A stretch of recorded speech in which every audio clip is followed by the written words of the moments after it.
Hello, hello, hello. Welcome back, welcome back, welcome back. Welcome back to the final episode of Australian Resurrection here in Victoria 3. First, let me make sure everything's working here. Hello, me.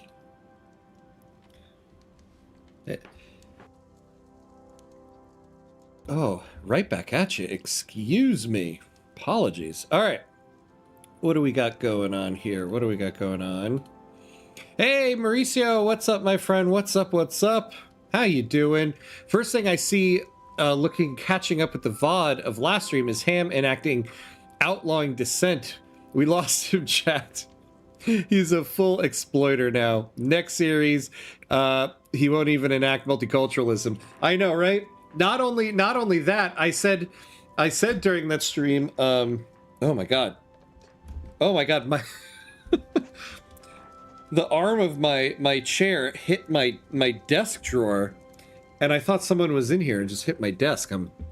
I guess I'm a little anxious. What was I saying? Oh yeah, not only that, I said last stream, oh, we pretty much stayed in Australia the whole time without forgetting. Wah wah wah. Yeah, we do have an African colony going. How you doing, Mauricio? Good to see you, my friend. Hey, Super Frank. What's up? What's up? Good to see you. Good to see you. Currently watching from Edinburgh. Oh, cool. As far as I know, you visited as well. I did. I was there in February for my brother's bachelor party. Oh my god. I don't drink alcohol. What the hell is there to do besides drinking the thousands of advertised whiskeys? Oh man, oh man. Well, there's a lot of sightseeing there that I didn't get to do because I was there for a bachelor party. So I kind of like walked by like these castles and stuff, just like snapping pictures as I went. So there's all of that to do. There's a very cool whiskey tour where they'll give you like the history of whiskey. There you can drink, but I suppose you could go and not do it. Oh, awesome though. Good to see you, my friend. Thanks for are you there for a holiday or boring work stuff? All right. So like I said, this is going to be the final episode of our Australia run here because as you can see, we're in 1927. So we only have about 9 years left to go. So let's finish it strong. Yeah, castles on the plan tomorrow. Nice. Then car tour around Scotland. Oh, holiday. Nice. Oh, that's cool. A car tour around Scotland. Oh, yeah. See, to be able to see like the because I'm looking at Australia here. I almost said Australia. To see the Scottish countryside, that would be fun. That would be nice. Yeah. Ham lived long enough to become the villain. Yeah, I said I wasn't going to go for any achievements this run. But now that we're at the end game here, I mean, we could... I've had this one staring me in the face for a long time. And I haven't done it because who wants to be authoritarian? Pass the single-party state, militarized police, and outlaw dissent. We could go for diplomatic victory. As a great power, have a pro-country lobby for your country... in every other great power. How many great powers do we have? Oh, God. There's a lot. Oh, boy. And they don't all like me. Yeah. We're not really going to be able to do a lobby here. I guess we could get in good with them. We're already doing that there. God, nobody likes me. All right. I need to cross one thing off my bucket list. Dip my feet into the Loch Ness. Oh, it's weird, but after spitting in the Grand Canyon, I would have two things crossed off. Oh, that's so cool. You got to do that. Yeah, I didn't get to go see that. I saw the inside of pretty much all the pubs. But oh yeah, definitely got to do that. Definitely got to do that. That would be a lot of fun. All right, what are we doing here? Why is our budget looking like this? Yeah, see, the problem we're subsidizing a lot of railways, and there's not much we could do about it. Let's take a look at these railways before we unpause. Because it is starting to become a bit of a burden.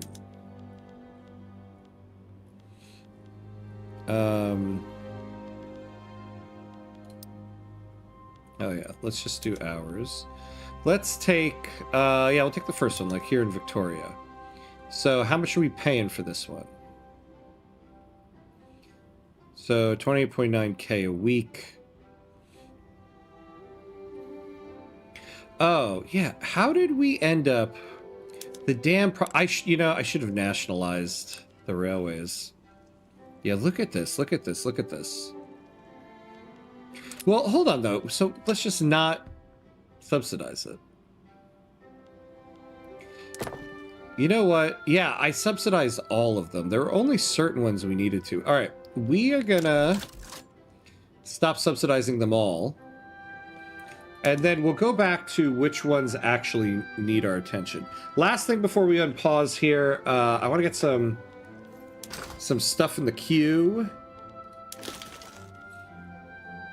Our standard of living is starting to tank a bit here.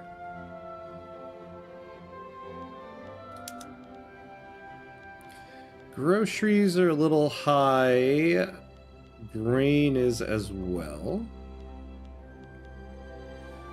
Furniture. Why don't we get some furniture in the works? So we want to build this domestically.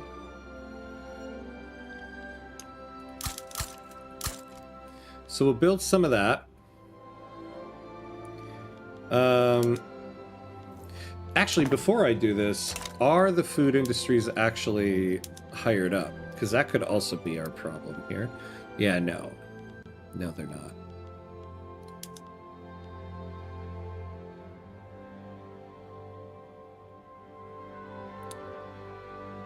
Oh, the wages. All right.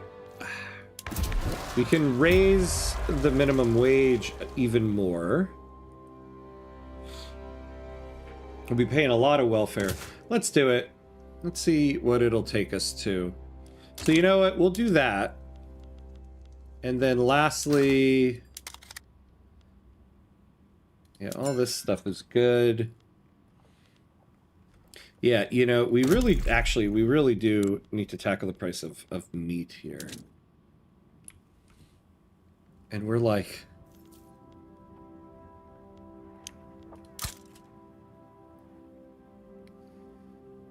Yeah, in New Guinea, in Sinai. All right, so we'll do that. We'll also, maybe we'll put a little subvention on it. See if that'll get us some. And yeah, all right, let's go. We're about to get this. I was gonna say an achievement. This promise, because the private sector is building us some stuff. Oh, hey, Bizman. Hello, hello. How are you, my friend? Good to see you. Good to see you. Sorry, I got wrapped up in getting us to the unpause. How you doing, my friend? Welcome, welcome. Hey, I'm being creating the reactionary nightmare of outlawing racism by secret police. No dissent in one party state right now. Yeah, that's right. That's what we're trying to get to. You will be multicultural whether you like it or not. Hey, Radical Anarchist. Hello, hello. Salutations, sir. Ham Von Cuts et al. Yes, yes, yes. Good to see you, my friend. How you doing? Happy end of the run day. Yes, I have some imaginary champagne I want to wait to pop. There we go. I've got some real wine. Oh, I should have got a bottle of Yellowtail for the last episode. Oh, that was a missed opportunity. If only I was a smart person.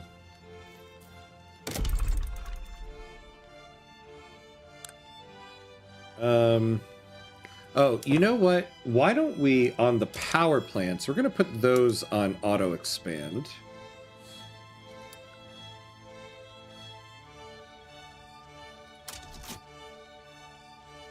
Put those on auto expand.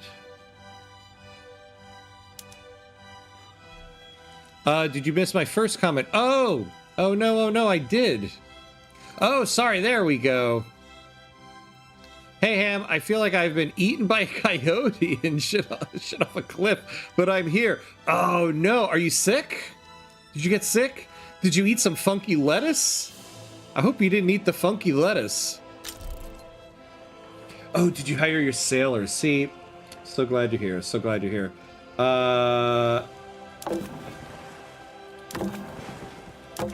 Oh, no, you know what? I didn't. And I was like, wait, we built a whole bunch of ships. I forgot. Remember, we had heavily overbuilt the naval administration earlier. And yeah, we've got a whole bunch of sailors just sitting around with nothing to do. So that's full. And that's full. But we have a bunch here. So we actually want to build some more here. Actually, it's time to build another fleet. So that we can get some more trade advantage going. Let's get something going here. State-enforced wokeness is Elon Musk's nightmare. That's secretly my goal in every Victoria 3 run. Just create Elon Musk's nightmare. Yeah, it's just allergies. Oh, okay. Good. I'm glad it's not too serious. But that does suck when those allergies pop up. Apologies, my friends.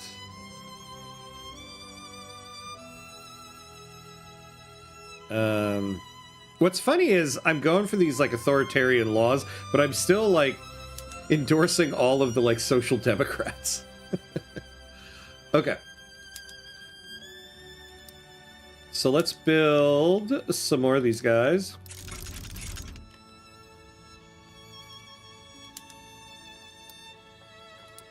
Oh, we've got the pre-dreadnought. Oh, excuse me. All right.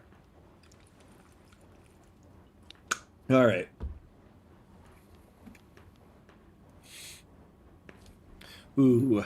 You know, this might be our groceries problem right here. The thing is, we've got plenty of stuff. 2 modifications to it. We actually don't have a lot of oil.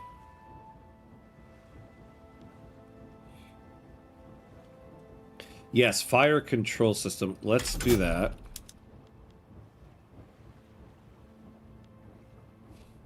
Yeah, we don't have enough for that. Oh, I think we've got plenty of sulfur. Oof, yeah, this is going to be, like, super expensive. We can bring the armor down a little bit, because the little boats are supposed to help them there. Alright, there we go. Alright, we'll do that.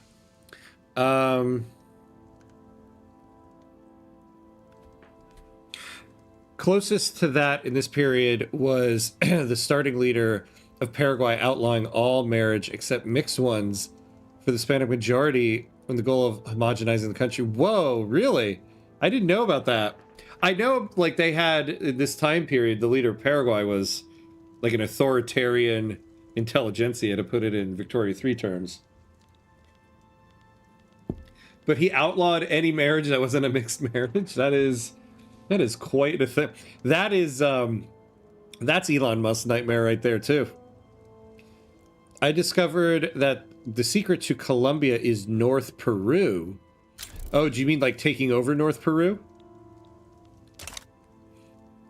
That's right. I remember you saying you needed to, but I guess not.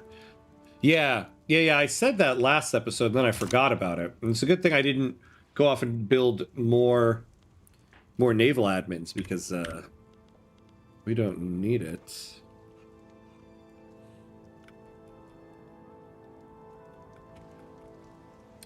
We're subsidizing some power plants.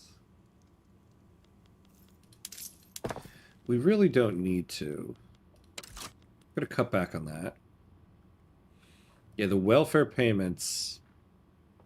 Oh, yeah. What happened to our budget? We started building ships. That's what happened. And we haven't even added this in yet. We can stop building for a bit. We've got 22 million in the investment pool. Let's let them take it for a little bit.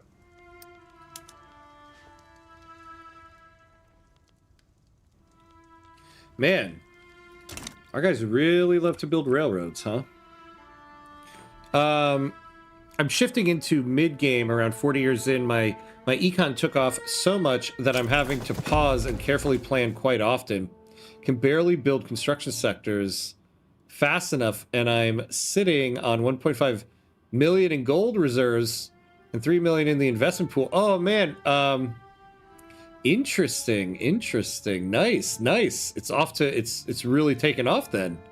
Nice. There's something else you said you needed to do, but I can't remember what it was. Yeah, I never remember. I never remember what it is. Alright, we'll let this run for a little bit. Just got Ironclad, about to build my... Oh, my Super Navy. Nice. Yeah, once you get Ironclad, the whole Navy just kind of takes off from there. Oh yeah, how are we doing here? We might be able to get Japan in. Oh. Here we go. Bhutan.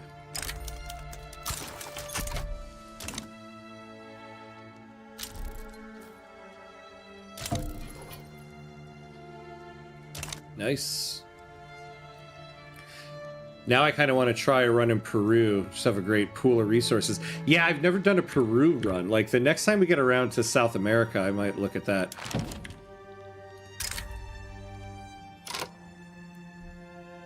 What's this? They want to give us...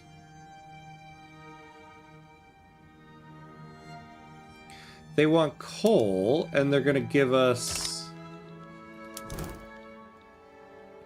Huh. Sure. We'll take it off your hands. Are you planning on finishing this run broke? Why leave money in the bank when you die? Oh, man. Spoken like, well, spoken like many generations so far. Why leave money for the next generation? It's true, though. But we do actually... I mean, we still got about 9 years left in the run, so... We can't quite go broke yet.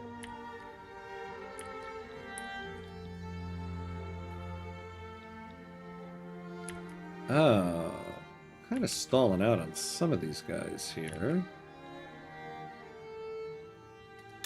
All right, Bali. Give us investment rights, and we'll guarantee your independence. Yeah, we'll take investment rights in Mexico. How's your infrastructure? Well, infrastructure is good now, but that's because we were subsidizing all the railroads. So I'm going to keep an eye on it. Yeah, it's starting to suffer because the railroads are like going downhill. Problem is I can't really afford all the subsidies. We'll try it again. We're going to have to find a way... We're going to have to find a way to keep them going. Oh, we got siege artillery. Let's upgrade to it.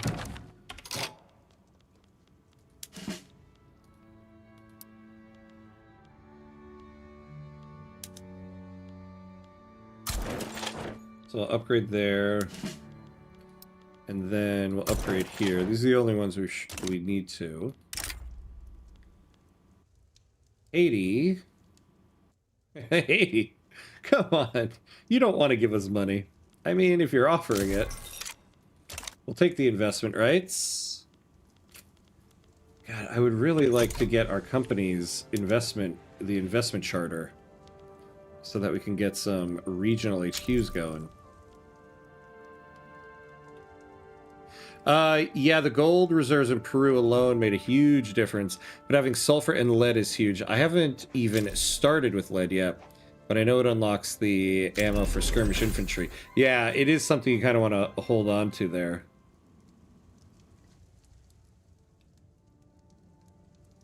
Ooh.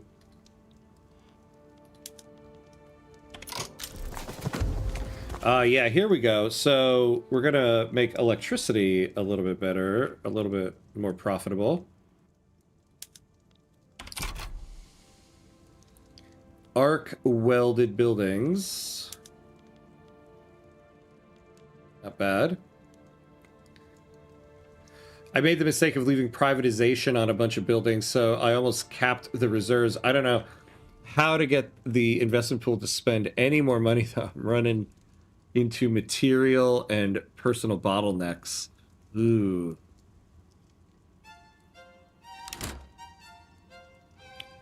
Yeah. Yeah, I sometimes forget to take off privatization too when I put it on. Right now we're on laissez-faire, so everything is being privatized. Yeah, they mostly got, Great Britain mostly got or took over Dynam. There is still a free Dynam. They're in our power block. But yeah, most of them got taken. And we're gonna get most of everybody else here. Oh, that's right. Yeah. Philippines are mad at us. Have we fixed that up yet? We're trying. Basically, the guy that ruled Paraguay at the start of this game was named Francia. He was borderline totalitarian, but also a massive fan of the Enlightenment, so he had a secret police enforcing mixed marriage and tolerance of the natives while ruling the economy to the benefit of the ruling classes by strict protectionism and keeping the country in isolation.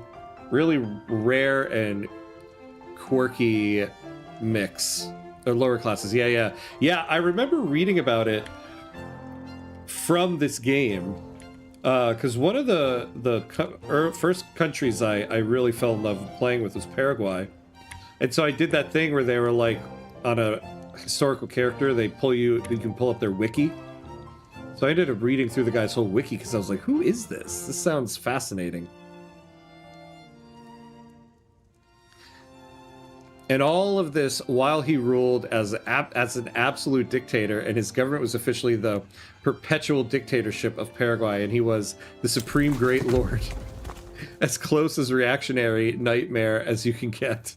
What a fascinating person, right? It's insane. It's stuff, all of the interesting stuff in history that you don't know about, and then you learn about in this game. Oh, hold on. All right, we do have... Our investment pool's about to run out here. We gotta start building again.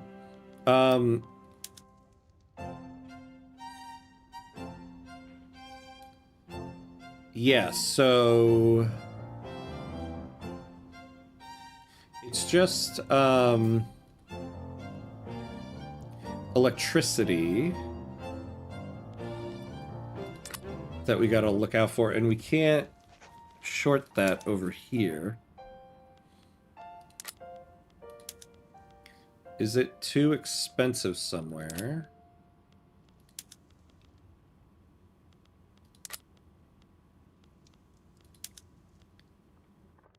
No, it seems to be okay everywhere. Yeah, it's steel.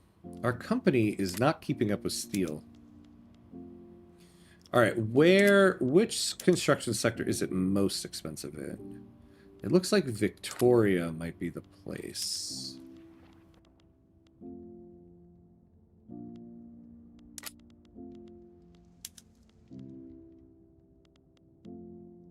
Build some there.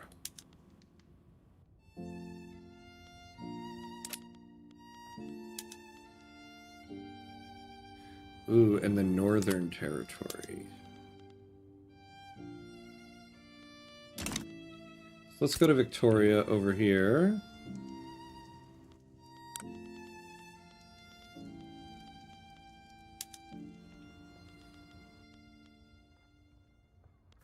Wait, I thought I just went back to subsidies for all of these things. There we go. All right, in Victoria, what is going on? Oh, yeah, because steel mills just aren't hired. So the price of iron is a little bad. Let's take a look here. Yeah, I think we're doing all we can on that. Again, we have a company to do this, but yeah, we have nothing in New Guinea. Oh, yeah, what about all?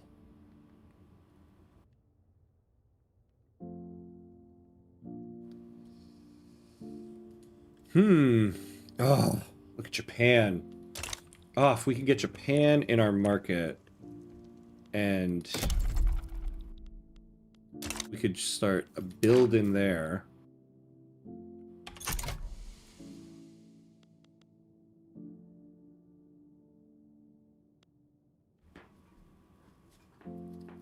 I'm switching over to the labor-saving PMs, and I'm about to pass no migration controls, which should help, but didn't expect to struggle from an embarrassment of riches. Yeah, it happens sometimes. We had a situation like that in this run, where we suddenly had that embarrassment of riches. All right, let's see if we can get this. At this point, I kind of want these authoritarian laws so that I could get more charters for the companies, which we can kind of use. Let's see if we can possibly bring some iron in through the trade centers a little bit more. Budget's about to get really toasted here.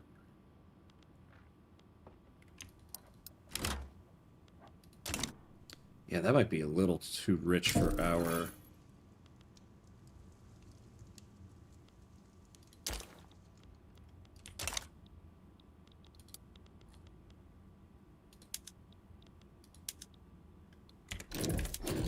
There we go. That sounds wild. I love how much history stuff I already learned from playing this game. I know, right? Isn't it? I just love it. Also, I heard you say in the morning stream that you had over 4,000 hours in this game. Yeah, that's crazy. Mad respect. I get it, though. The first month or so I played, I calculated from the hours that I was playing as much a week as I was at work. Yeah. Yeah, I mean, I have to say, over the years,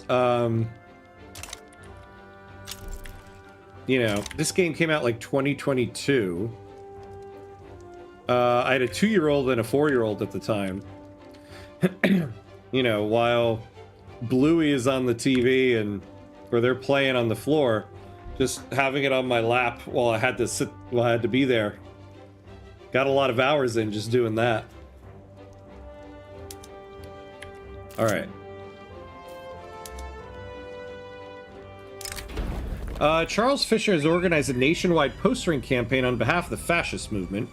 In some cities, there is scarcely a wall left unmarked by pro-corporate state displays.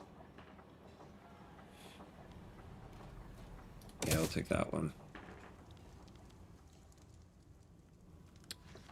Yeah, we also need to get... If we could get the Social Democratic Party out... If we can get the Social Democratic Party out and just pretty much anybody else in and get our legitimacy up to 50, we can get rid of this political concessions amendment and get 100 authority back, which would be right there a charter for our companies.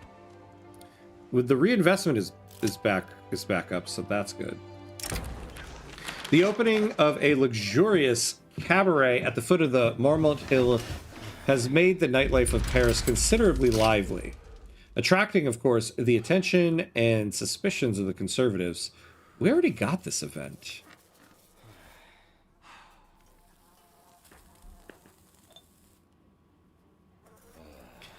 Yeah, let's take that.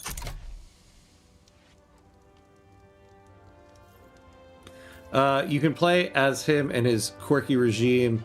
If you play Paraguay, yeah, and have the Colossus of the South DLC. Oh, do you only get him if you have the DLC? That's interesting. Is the only country that starts the game with multiculturalism and both a native and Euro primary. Yeah, and they start off with... I thought there was something else they started off with that I was always like, oh, that's interesting. Paraguay was the second streaming series I did on the channel. More pragmatically inclined members of the intelligentsia, currently opposed to the passing of militarized police force, have offered to change their stance were they to be offered certain political concessions.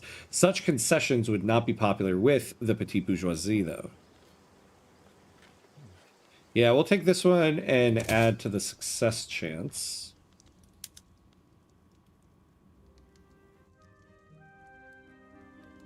Yeah, we don't need to negotiate on it. Oh, I stumbled on an old Reddit post of yours from last year. Oh, the other night. I was having issues de-peasanting. I was wondering if the minimum subsistence land share also meant a minimum number of peasants. I didn't realize that was a mechanic. Yeah. But the Reddit post seemed like it was something they had added in one of the updates. Some of the laws shown in the screenshots didn't have the minimum subsistence employment anymore. Looks like it was just one of the ones like serfdom now. Do you know if and when they scaled it back? Yeah, so they changed it in one of the updates.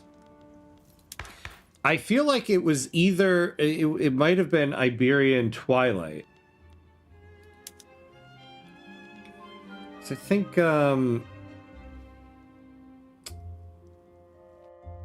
yeah, it was like this subsistence land share now. I think it was Iberian Twilight. I could be wrong. I'm not 100% on it. Market access in Western Australia. Yeah, it's back up. Yeah, we were having some bad market access, but like everything's up now. Oh yeah, I gotta look at Botswana. Because we're subsidizing the railroads though. Like that's... let's see, we're paying quite a bit. Now, what about Botswana over here? Oh, are we done oh, no more colonization that we can do.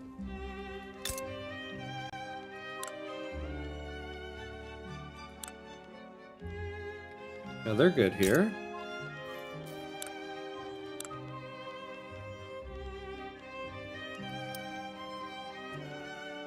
Let's do that. Let's make sure we're getting all the agriculture we can get here. Yeah, there we go. So we'll build up those millet farms. The way you get more authority with authoritarian laws and authority is used for both normal country management and repression leads to weird situations. Yeah, where players enact ethno-state to maintain roads. Because it actually happened that way in some places, unfortunately. Been there with the kids. That's one of the best things about the handhelds like Switch and Steam Deck. Yeah, I played a ton of BOTW. Breath of the Wild. Yes. Yeah, sitting with the kiddos while they ran around. Yeah, Breath of the Wild was one of the ones I did too. I definitely got much more into computer gaming. Not that I didn't do it before, but when I couldn't really have like gunshots on the screen anymore, because now I have kids. Oh damn! I forgot to look at this.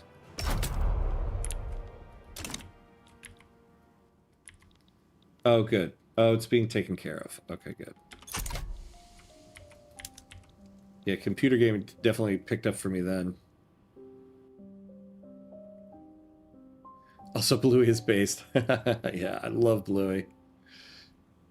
They start with an ultra-boosted secret police. Yes, and Francia has the unique ideology that enables his unique laws combination. After he dies, you can go the Napoleon military man route. Yeah, as history went. Or choose Francia's successor and maintain characters with the ideology that you lose otherwise, plus the natives lose their primary if you side with the military in the historic route. Man, I gotta go back and do a Paraguay run. I haven't done a Paraguay run in a long, long time. It is a lot of fun. Ooh, what do we have here? Transferring territories between those guys. The country's high standard of living has resulted in a widespread sense of contentment with the status quo, favoring James Pittington and the sitting Conservative Party in the ongoing elections. So, for many reasons, we could really use a Conservative victory here. I can't believe I'm saying this. It might actually happen. Actually, we could just use any Social Democratic Party loss here.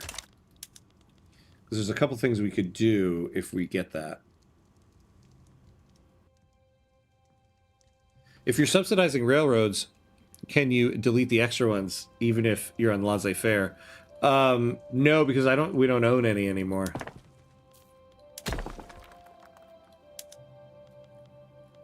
They were all purchased from us. So we'd have to and we can't nationalize them because they're on laissez-faire. To avert the fears of the upper class with regards to a potential Social Democratic Party government, Charles Fisher has carried out a series of meetings with wealthy influencers, stressing the importance of reform, still adhering to Australian values.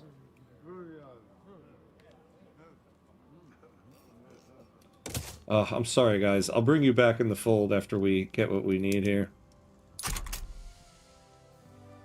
Yep, here we go. They're about to go below.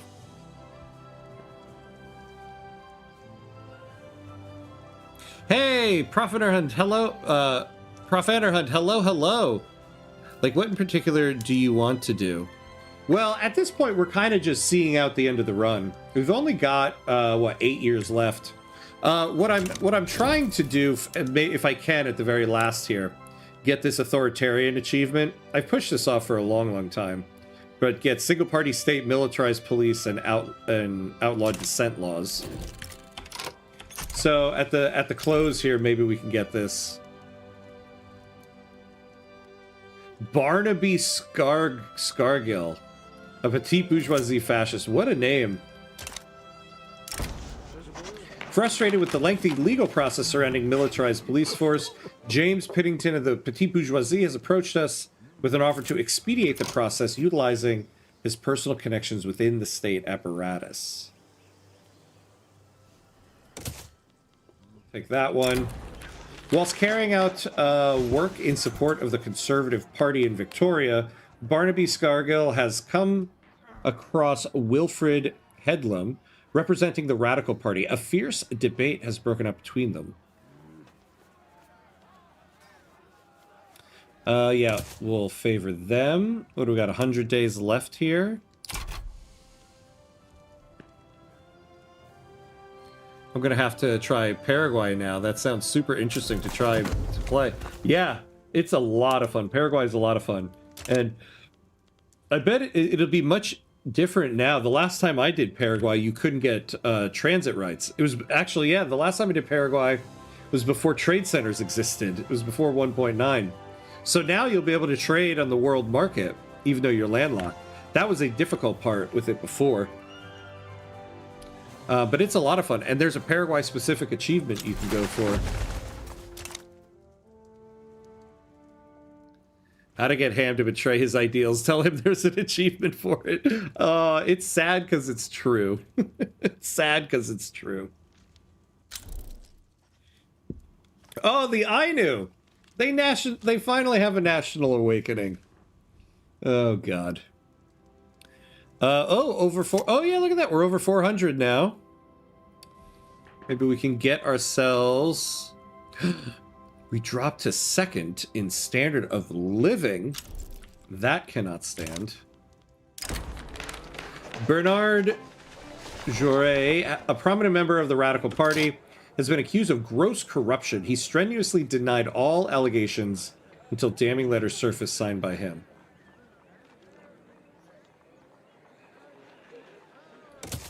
Yeah, we'll take that. Damn, this is going to be a squeaker of an election here between these three parties.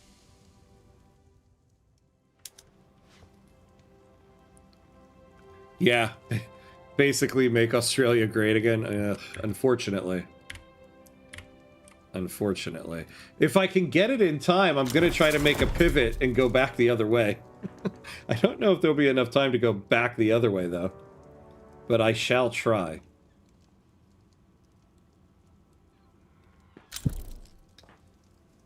Oh, we got a new mandate. So what does this third one give us? Oh, ignores trade advantage penalty from interest. We are going to take that.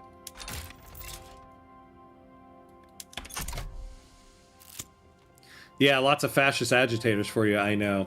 Unfortunately, it's because of the way I'm shifting the political winds here. Although they've been showing up for a while. I guess it's just kind of because we're in the late game. Representing his constituents in the trade unions, Sigurd, that guy, Jaranger, has issued a formal petition to the Australian government to pass interventionism. Given how many construction sectors we have, that would bankrupt us, I think, if we got off of that. So I'm sorry, guys. But the answer to that is no. The Anglican Church have formally censored Wilfred Headlam over an unconventional article in a Radical Party newspaper advocating for disruptive social policies.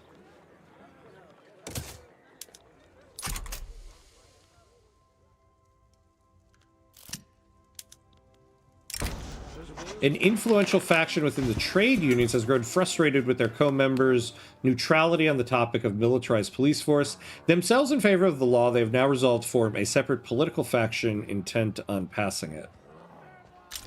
Yeah, we'll take the plus 15%.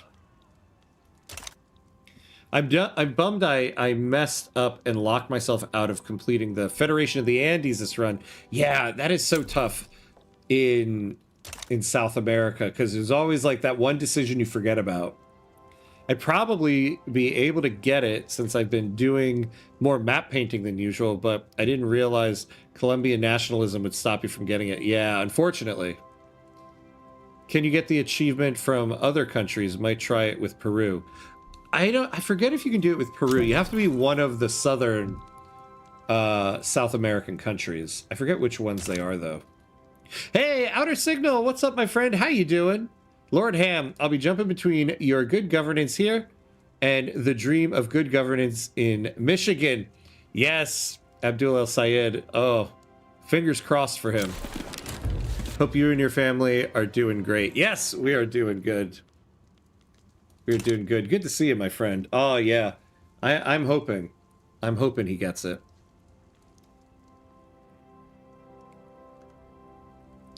Those are fake letters.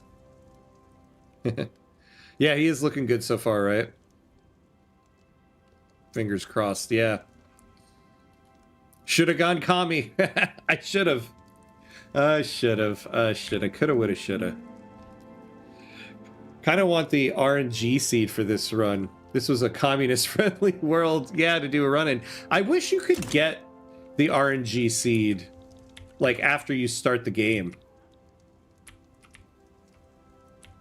I wish you could do that. I haven't tried it deep into a run. I know there's something about other countries being hostile to you.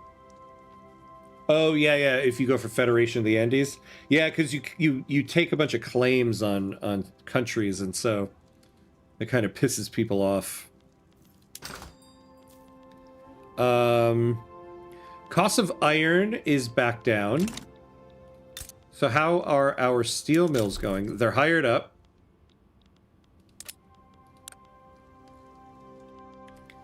Ooh. Massive unemployment, though. This is kind of just a late game thing, though, in Victoria 3. The amount of unemployed. Law progressed to voting. Yeah, I'm planning on checking the election at break. Yeah, keep us posted. Fingers crossed for our comrades. Yeah. Yeah.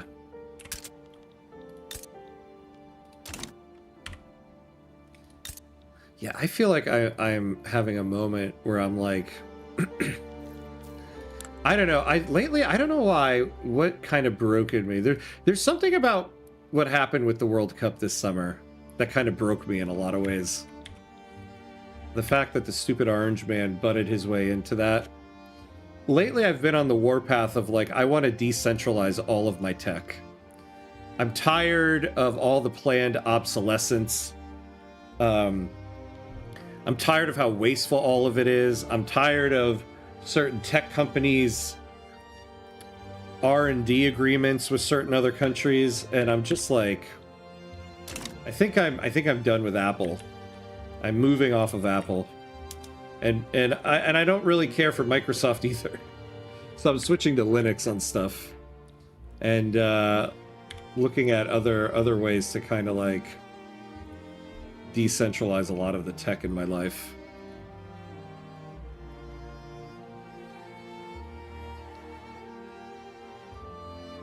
Oh, it seems like El Sayed is going to blow out Stevens. Really? I thought it was going to be close. Looks like Benson for governor in Michigan. Which one is that again? Remember the governor one as much.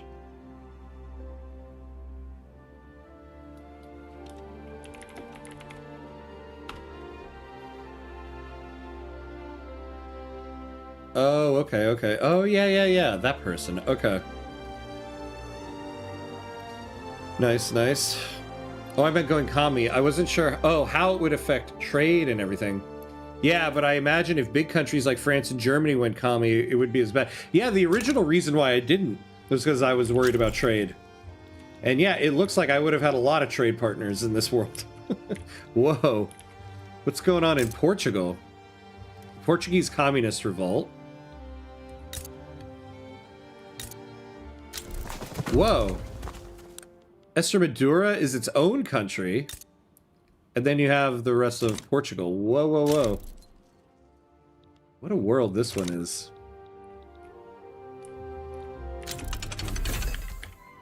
Ah, nice. So the fishing wars and the whaling stations, just, we can get a little bit more railroad usage. So let's go to the whaling. Oh, wait, no. All right, we have militarized police force. Did we lose a bunch of authority? We were supposed to get 100 from that.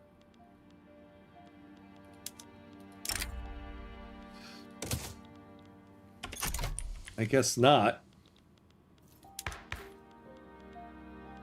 All right, so we needed militarized police force. Oh yeah, outlaw dissent. So let's start going for that. Oh, I missed the end of the election.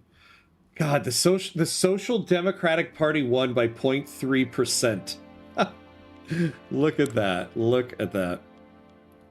Ah, here we go, though. This is what we need. Take that.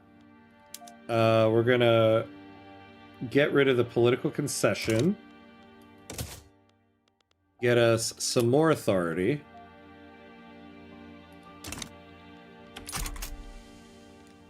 All right, so now we have 200. So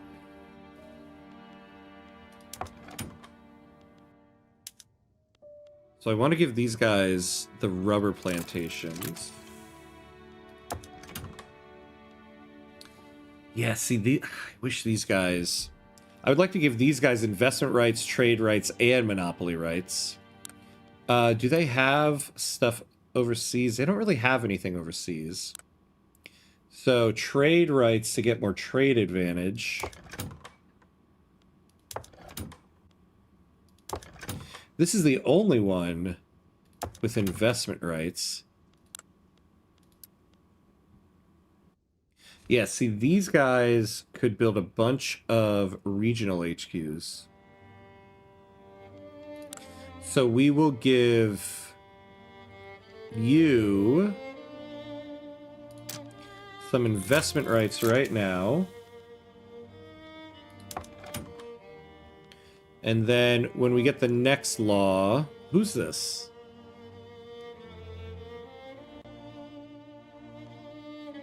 Oh, our prime minister. Oh. Darn you, darn you, darn you. Oh, I should have... 19. Oh, I should have taken this one. This guy would have been the prime minister. We would have got 5% more authority. Oh, yeah, this is the guy. Oh, man. Okay. Sorry, trade unions. We're going to get some radicals because of this, but...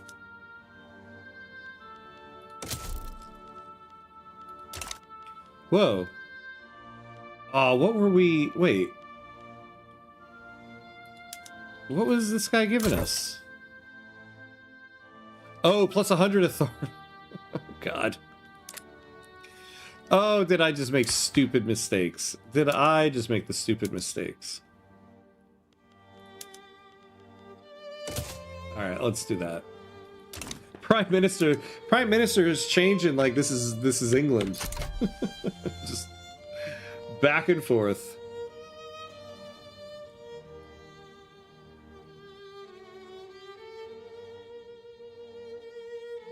That's right. How is the Linux research going? I too am interested in Linux for my next computer. Oh man, it is great.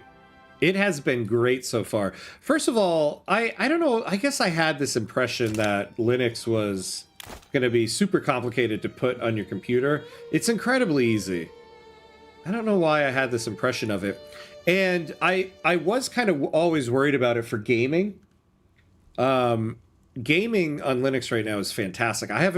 Of the games I play, I haven't run into a single game that doesn't work.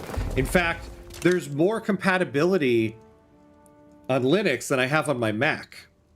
And mainly because of the layer of Proton that Steam has.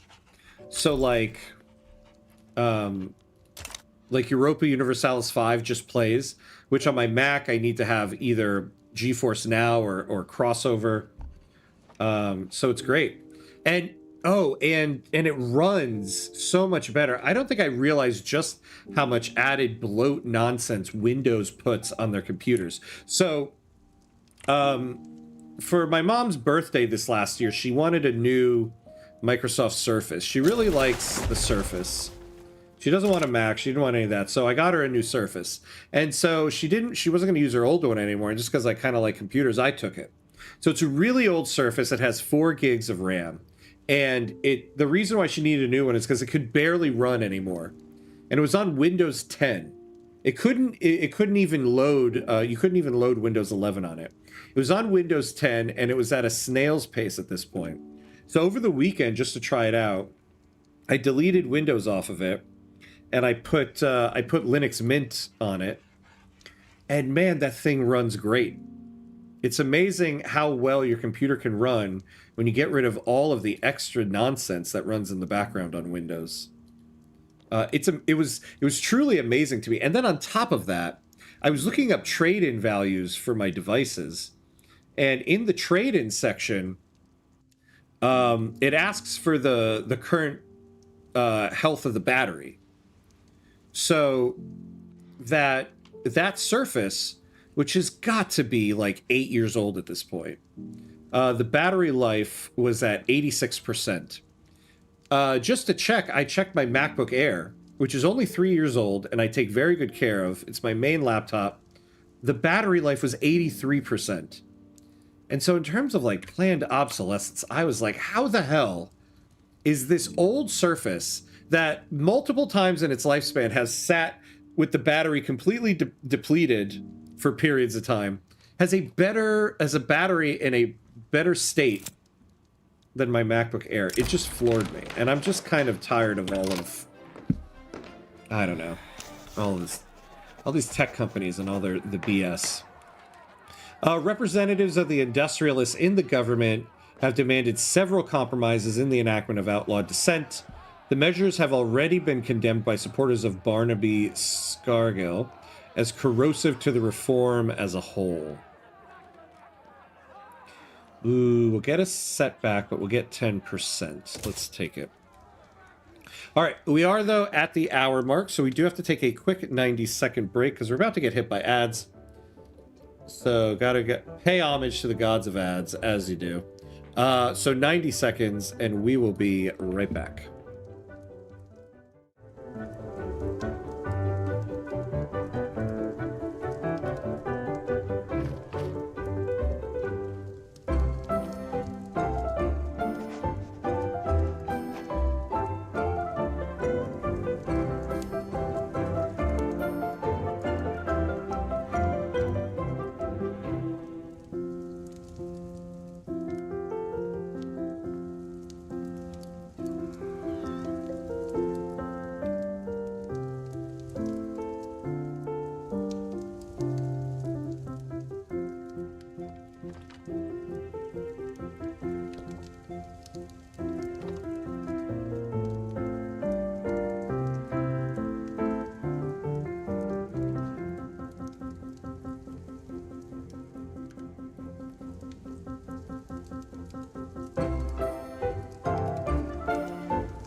All right, and we're back, all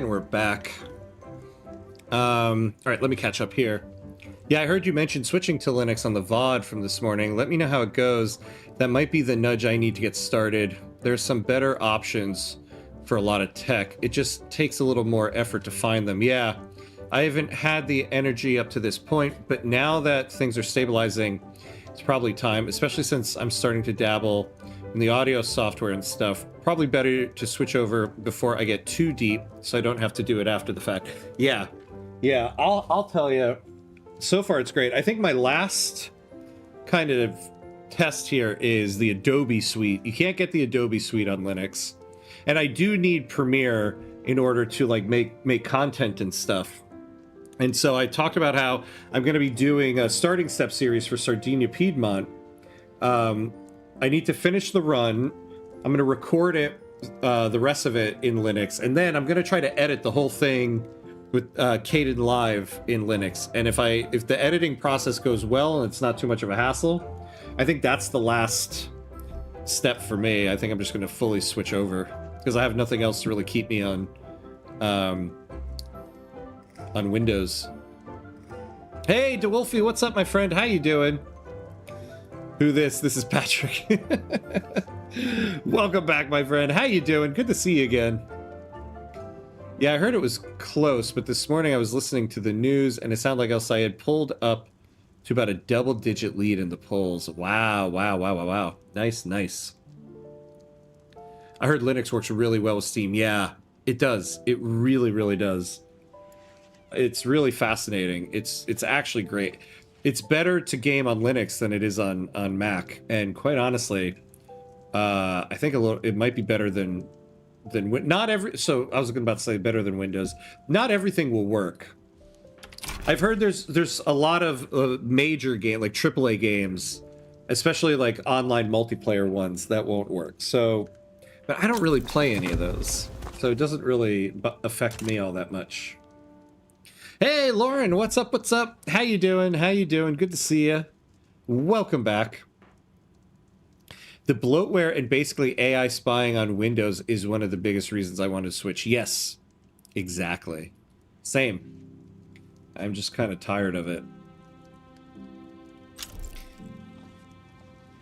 Yeah, even before the latest Windows, it tried to fry my GPU.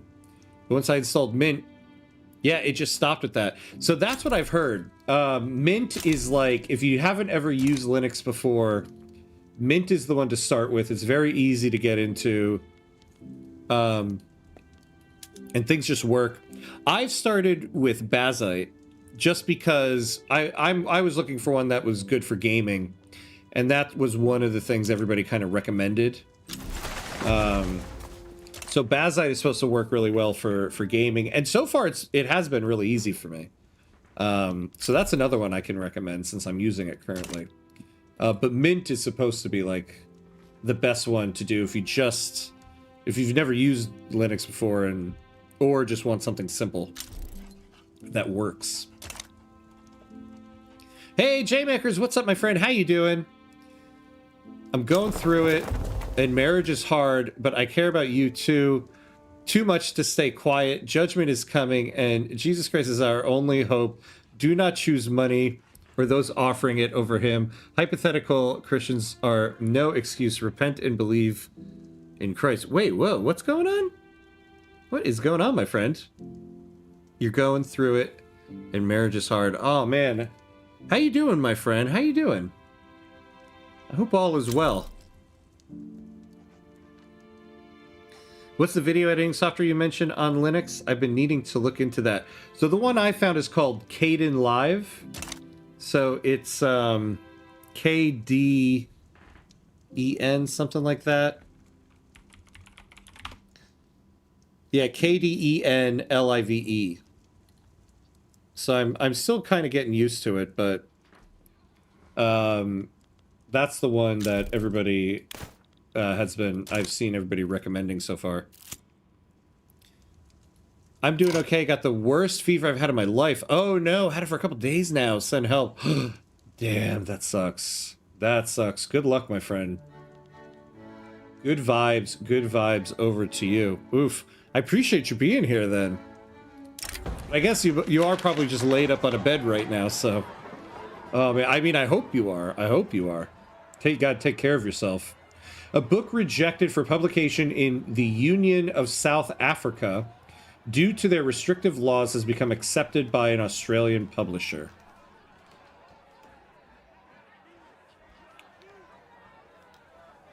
Yeah, we'll take that and keep everybody happy. I mean, at this point, I would need to stream AAA games anyway. My comp can't really handle it. No reason to stick around. Really just procrastinating. Yeah, I feel you. The same thing. Same thing with me. But I've kind of become obsessed with it over the last week, I have to say. I've kind of become obsessed with the whole switch over to it. Alright, so, just gotta keep an eye on the budget here. It is a bit high. I mean, we obviously have some very high welfare payments going.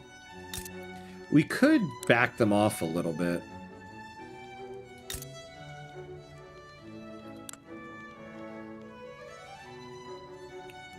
We do have just very difficult, it looks like qualifications.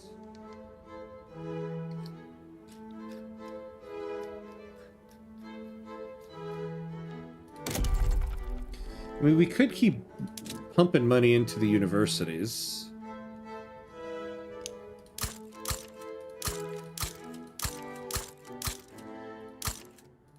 And then let's just ourselves add more paper.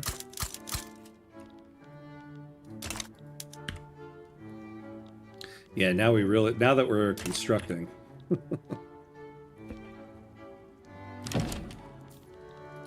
Oh, yes. This is what we want.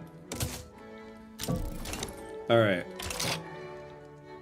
And now, so we can build a ton of iron. Yeah, because they would be in our market now, right? Yeah. So we are just going to build up iron. I forget, we just did this. Which state has the state trait for iron?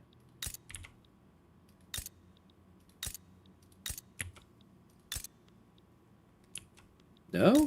I swear there was one. All right.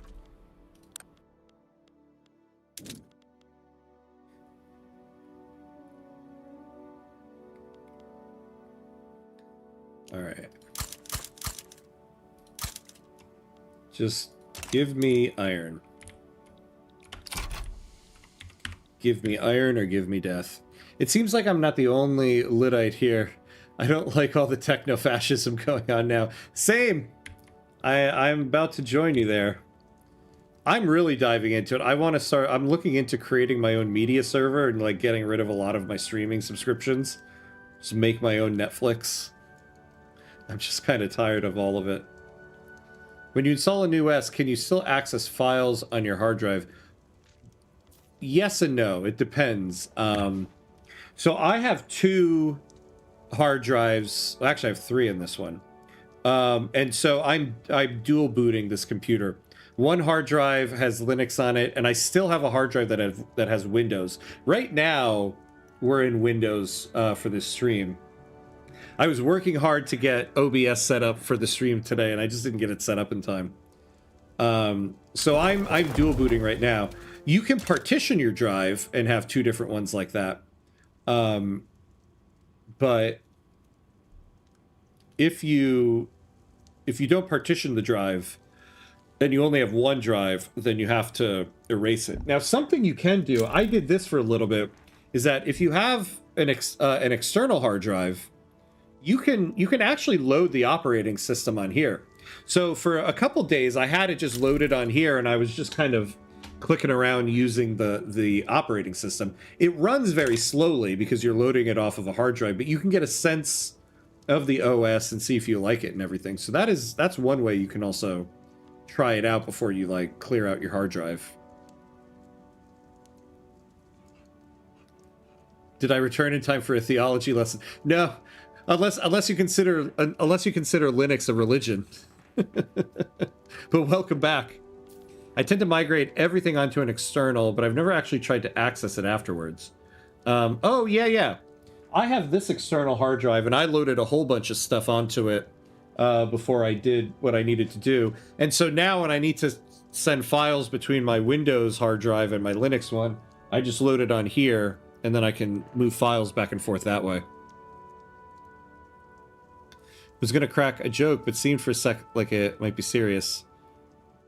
Oh, yeah. I'm not sure. I'm not sure what that was. But I hope all is well. L-side by 7% right now. Nice. Okay, very good. I got nothing else to do, just resting. Good. Good, I'm glad. I'm glad. Nothing is worse than, like, when you're sick and you have to, like, work or do stuff, like... Ugh. So I'm glad you're able to just sit and rest. Sweet, thanks. I'll have to check it out. I know Linux has some pretty good options for stuff like that. This really may be the perfect time. Yeah. It really is. It is a whole culture, though, that I've dived into that I had no idea of. Going through like Reddit's Linux Reddit's is quite fascinating, I will say. All right, we should add some more to the list here. So we'll be done with that. We very well might finish off 2 of the 3 tech trees. Definitely not this one, but... Supporters of outlawed dissent among the rural folk, headed by Charles Fisher, have questioned the government publicly on the amount of time that is required in order for the law to pass.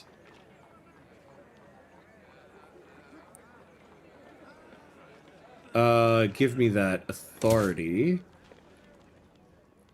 Alright, let's go to the combustion one here. Now, they don't have a lot of foreign investment, right? Yeah. So let's give them, first let's give them monopoly rights. Oh, that's right, we can't do, we're on laissez-faire. Yeah, so let's give them trade rights.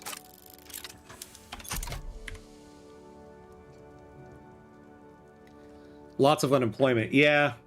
Yeah. It is kind of just part of late stage capitalism. So we'll see what we can do here. What troubles me more is that the building's not hiring. Oh, excuse me. This we have to work on. I guess, though... Yeah, it should be profitable. Yeah, I guess the cost of meat. Which one was the state here? We're gonna use Japan. Oh, that's just rice farming. Okay.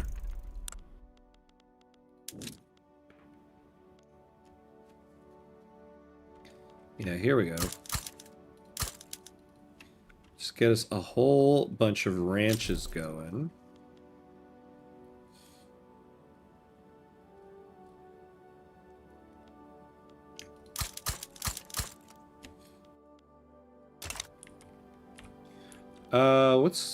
Who else can we get in here? Oh! Ecuador, come on in.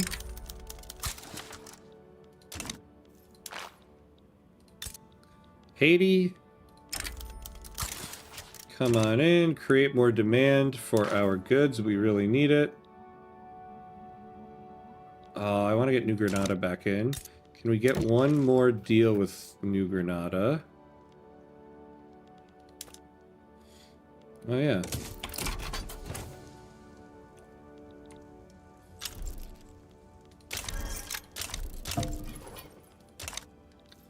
And then...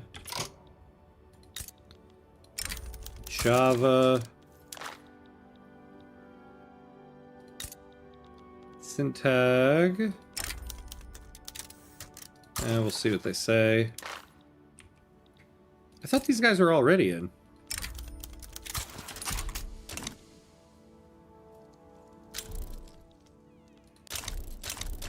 It'd be nice if we had foreign investment in our power block. Look at that, we got 20 members now.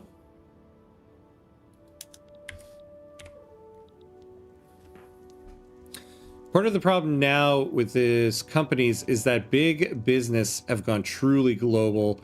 Something that was just starting on this game. Yeah, between the tax havens, multiple citizenships to choose, yeah. Dispersed assets and speculation plus classic bribes. They're like a truly international class. Like even the East India Company being the biggest corpo of the time and ruling a whole subcontinent had to obey the government, yeah, and quickly dissolve when ordered. Something like that today, corpo, is borderline impossible. Yeah, not just borderline, it is impossible. Imagine the US government trying to tell Amazon they had to dissolve. Like, it just wouldn't happen. They just wouldn't do it. Best bet is to always back up your hard drive. Yeah, on a secondary when reinstall any OS and unplug that drive. Oh, that's actually a good idea. Ugh, I didn't do that with that drive. I should have, now that you say that. I'll think of that next time. Oh, oil and pastazza. The Australian Dutch Association has offered us an opportunity to provide military assistance to the United Netherlands. The lobby has offered to use their connections to smooth the negotiating process.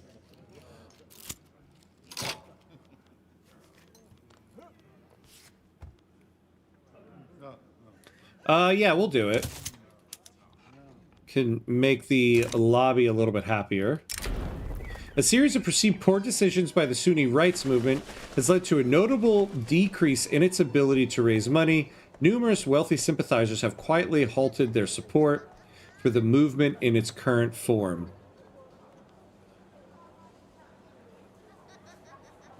Yeah, let's take that.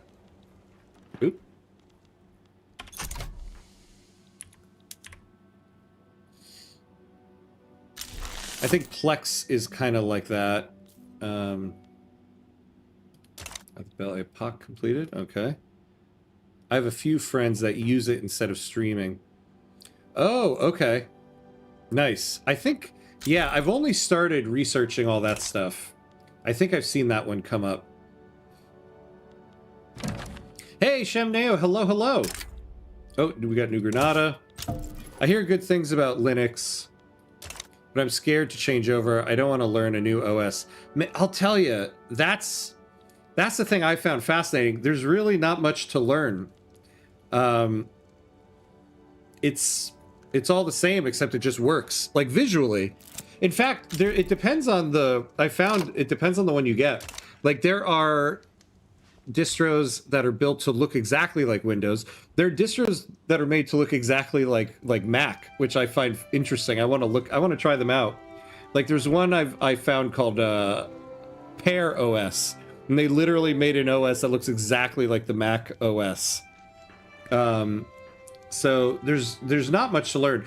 I guess though some of them require a little bit more work on the terminal, on the command line. But from what I've heard, Mint you don't really need to do that all that much. Once on the fence with the issue, the armed forces' views on outlawed dissent changed overnight. Stuart Piddington names Konstantin Doroshevko as the architect of the hidden deal.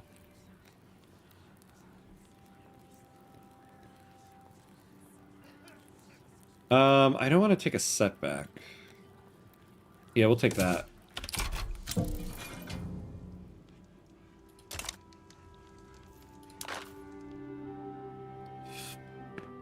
All right. Hey, we're up to 458. Standard of living, we're back to number 1. Woot woot. Oh, let's take a save. I haven't saved yet tonight. I finished that episode this morning without having saved once the entire episode. I couldn't believe it.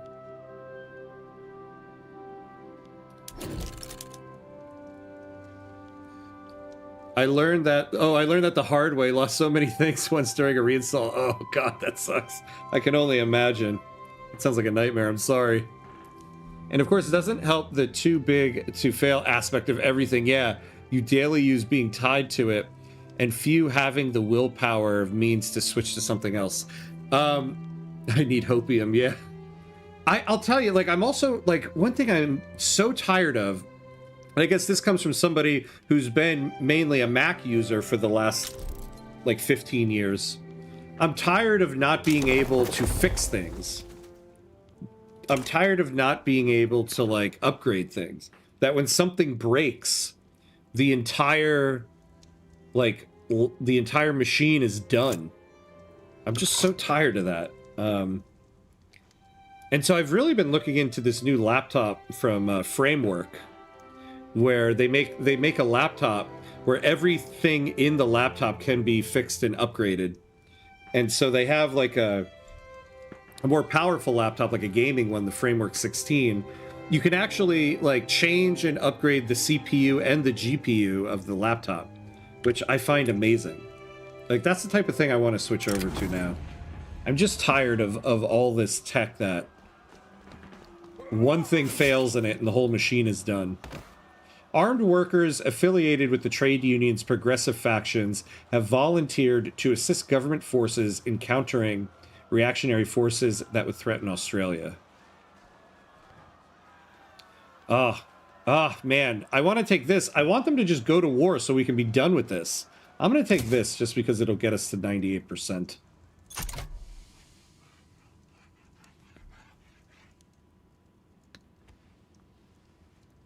It's called confidence, my friend.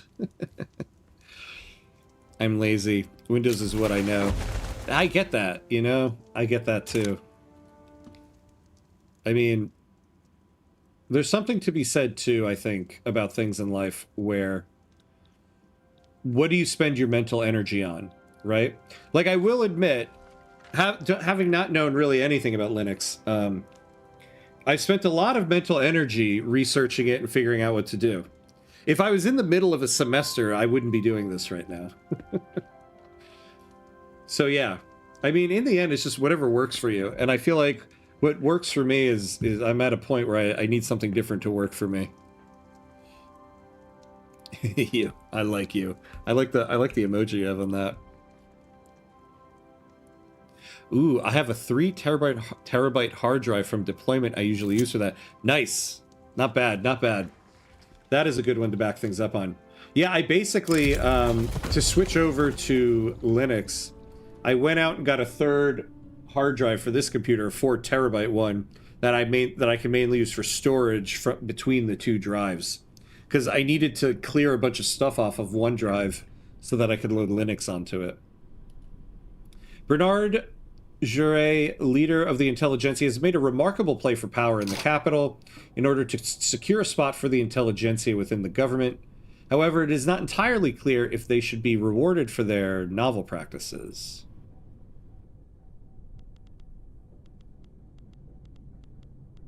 Oh yeah, what is it that... Oh yeah, the prestige. Ugh. Yeah, give them what they want. I don't want them to be too upset. They're going to be plenty upset, though, the intelligentsia. Thanks, man. Right back at you. Oh, yeah, yeah.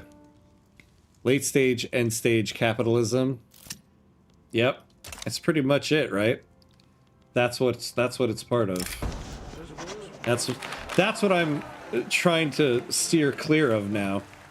If you even can. The trade unions, prominent supporters of the Social Democratic Party, have proposed support for the Anti-Russian League to be a component of the official party platform.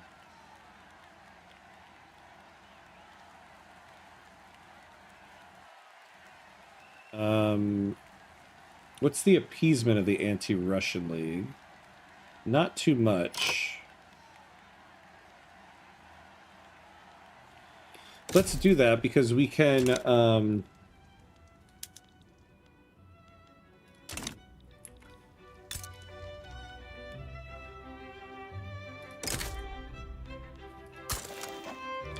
that'll make them happy. Let's embargo. So that'll fix some of that stuff there. We're supposed to... What was the lobby opportunity again? Provide military assistance to the United Netherlands. That's going to be a lot of money for us, though. Basically going to be another 13K. Is it worth it? Yeah, these guys are going to be happy regardless.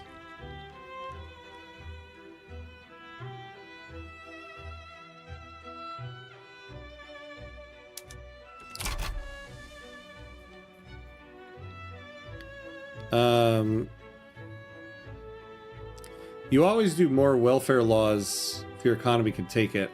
Yeah, we might need to back it off, actually. We're starting to really rack up the debt.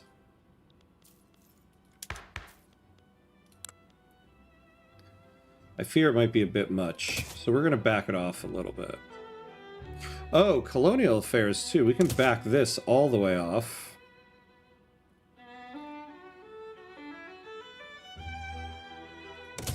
We'll bring that up.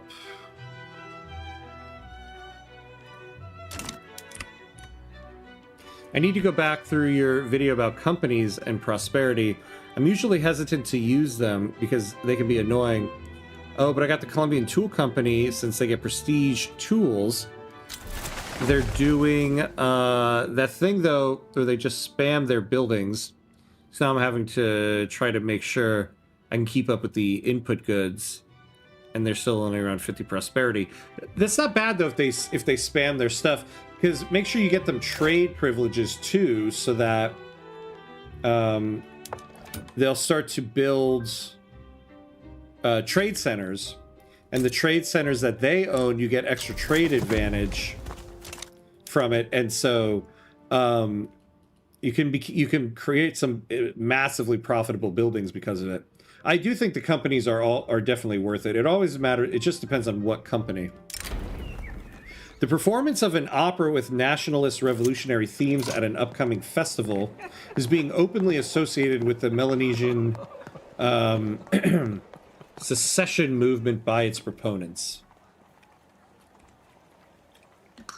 Oh, hey, we only got 5 years left in the run.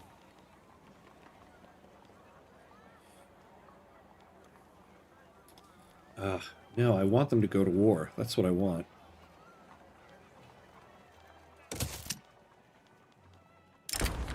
What was meant as a routine speech about the merits of outlawed dissent by Stuart Piddington has quickly devolved into a public relations disaster for the armed forces. Ooh, this is a dangerous game now, though. We got 2 setbacks. Oh wait, we got something else. A wave of worker strikes inspired by the liberal movement have racked industries in the Northern Territory. Striking workers have joined protests in several cities across the region.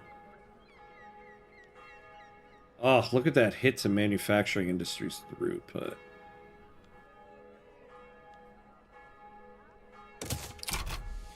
Oh boy. It did give political strength to the trade unions. Considering what we're trying to do here, that might make things a little complicated. Well, some people seem to subconsciously believe in some kind of divine right of the state. Like they've always existed and always will. Governments are organizations of people, and so are companies.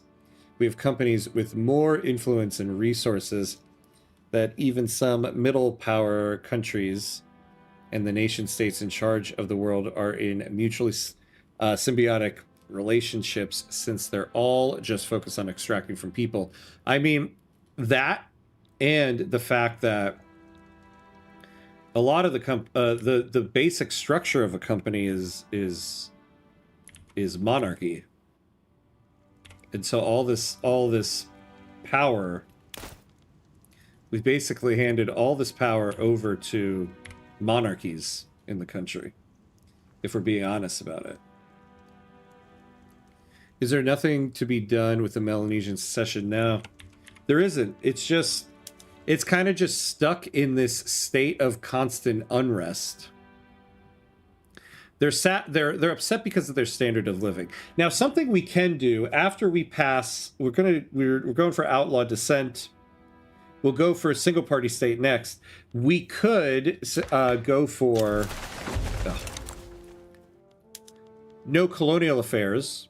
They'll get extra acceptance, and I mean, I could look at where they are. That might possibly bring them to the next level of acceptance. Like if we look at the laborers, where are they at? 55, yeah. So that'll bring them to level 4. So if we went to no colonial affairs, that might finally lower the amount of radicals, and then do something about this. But the other thing that would happen too is if they went to war, they have no soldiers on their side. We would just finish out that war, and then this movement would be done.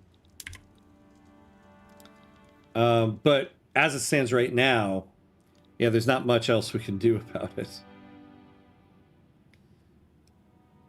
The best way I ever heard it is that we get here now because they changed the rules so that capital could move across borders, but people can't. Oh, yeah. Corporations are basically just quasi-governments. Governments control a more comprehensive suite of things in your life in a more or less centralized way, while corporations control their niche. But they're still basically doing the same thing. That is fascinating. That is an interesting way to put it, yeah. Capital can move across borders, but people can't.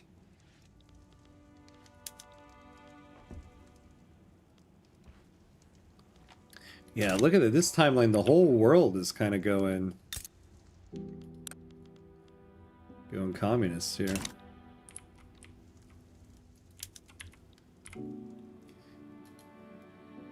And if you really wanted to play those online AAA games, there are workarounds, yeah, for their anti-cheat that often demand kernel-level access, what Linux distros don't provide, yeah. I think it'll come around eventually. They'll figure it out eventually what to do. Because the one thing about online multiplayer games is they need users. They just need users. And if enough people start switching over, They're gonna make it work. Hell yes, the workers rise up. How much do those framework laptops cost? I think I've heard of them, but haven't looked too much into it. I need to get a new one soon, though, and need one for my kids. I'd like to have one for the kids, especially that I can repair if anything breaks and upgrade as needed. Those are the ones to use. Look up the Framework 12. I was looking at this for my wife. It's a much cheaper one. You could probably get one for around like 1,200, maybe 1,500. The thing about them is, in terms of how much you're paying for the laptop, you could get one that's a little bit more affordable, and or no, you can, for the same price point, you get a laptop that's a little more powerful.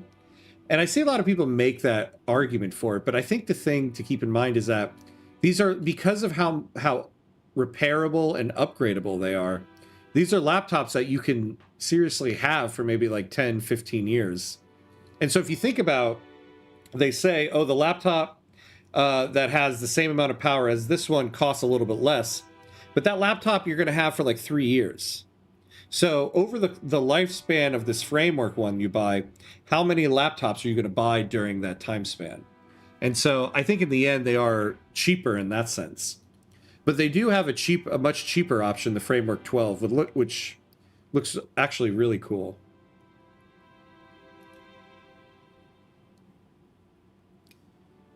Yeah, you gotta love planned obsolescence. I know.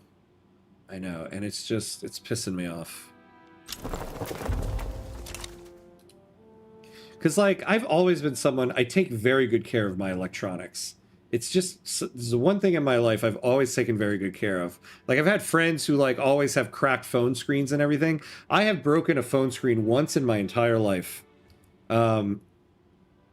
Because I feel like electronics cost money. They cost a lot of money. And so you need to take care of them. And so the fact that, like, my laptop is starting to show signs of age, compared to this other one, I'm like, something is amiss there. The mental energy point is key. Spend it wisely. Disengage from rage bait and trolling. Yeah, be much happier for it. Yeah.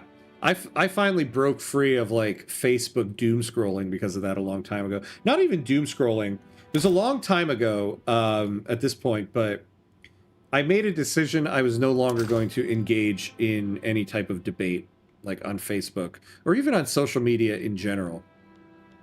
Now when it turns into, like, an argument of some kind, I'm just like, because it's just not worth it. It's just not worth it. Someone had said it, had framed it to me one way where they were like, you say to somebody, or at least think about, like, what could I say that would change your mind? Or not what would need to be true in order for you to change your mind? Like, what are the conditions where you would be like, oh, okay, now I see this differently? And if the answer is nothing, well, then why are you having a debate with that person? Because literally nothing will change their mind. That's why I've been optimistic and curious about solar punk. Oh, yeah, the answer is the same as always been. You have to expropriate the means of production. The difference throughout history is what those means are. We have more technology than ever before, and the barrier can be relatively lower in some cases in the past. It's just not zero. The people who can make the leap should. That's how it starts. Yeah, the whole solar punk thing. My wife has got into, like, reading a bunch of stories in the solar punk realm, and it sounds fascinating. I haven't read any solar punk stories yet, but I do like the idea behind it. Hey, why you don't want to be oppressed, Australia? Why? Oh man, is this how far behind chat I am? Businessman, 470 million GDP, but we're at 484. Oh, look at us, we're up to second. I wasn't sure if we would get this high. Oh, but, well, a bunch of people's GDP dropped, actually. Look at Ching, though. Yeah, we'll probably get to 500. Hey, Java, what's up, my friend? Good to see you. How you doing? Welcome, welcome in. Depending on the company, it varies what type of the monarchy. Most companies' leadership is not an absolute CEO, but a decentralized board of directors that themselves answer to the investors. Yeah. But even that is kind of monarchy. Like, they're basically the lords, right? Because, like, even in a monarchy, the king actually does answer to someone. If enough lords bind together, you can overthrow the monarch for a different one. Like, kings and queens have been overthrown throughout history. So even in that sense, you have a CEO, you have like a board of directors. They all kind of answer to each other. In the end, it's still just basically a monarchy. Belligerent crowds have been getting increasingly provocative when confronted by troops in Western New Guinea. Hardliners in government are demanding tougher responses, while doves are calling for troops to stand down at the first hopeful step in de-escalation.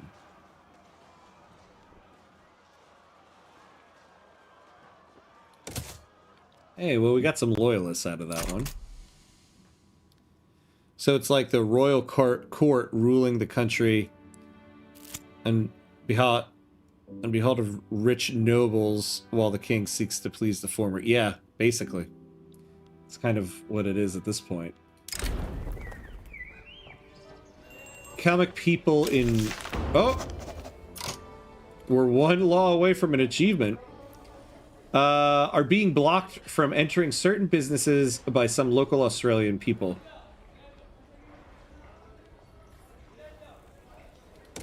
Oh, yes. Okay, look at this authority now. Okay. So I want...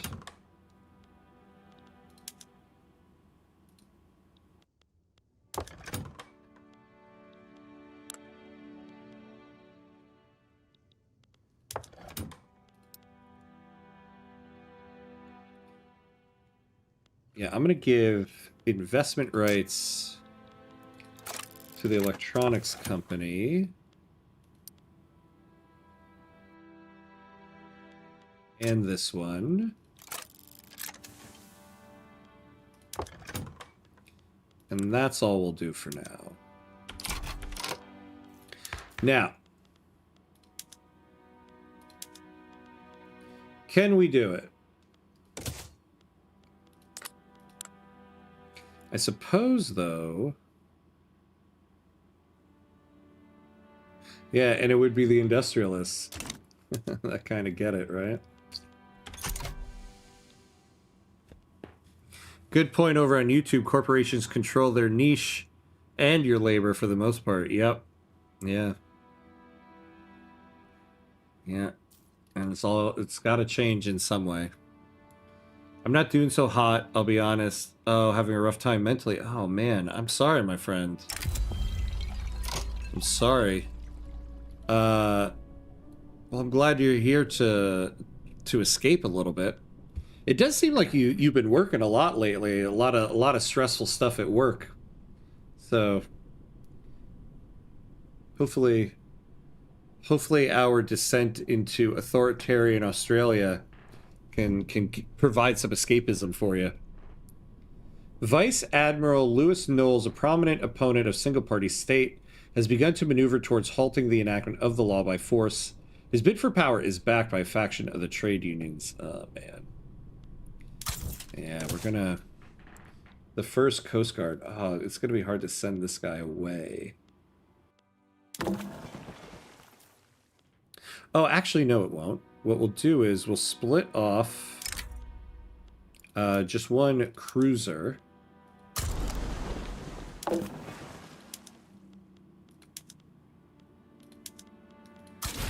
And go protect power out in Hawaii. There's your mission.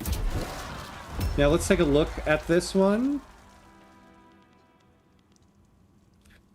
Oh yeah, this coup is not gonna last. Good. Ooh.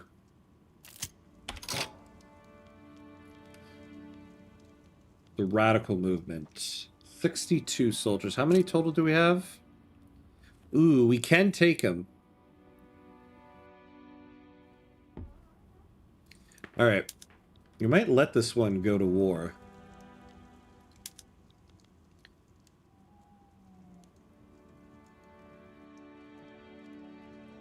Oh, yeah, yeah, yeah. Oh, man. So, because we just went for outlawed descent, yeah, this is going to go to war no matter what. But we don't have the time to wait for this to decay down. Because the run ends in 4 years. They have 188 conscripts though. Oh god, yeah, no.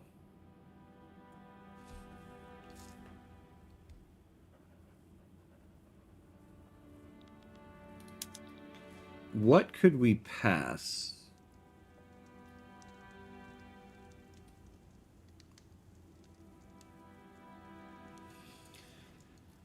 There's nothing we could pass. Yeah, because between single party state outlaw dissent, that's 175% right there.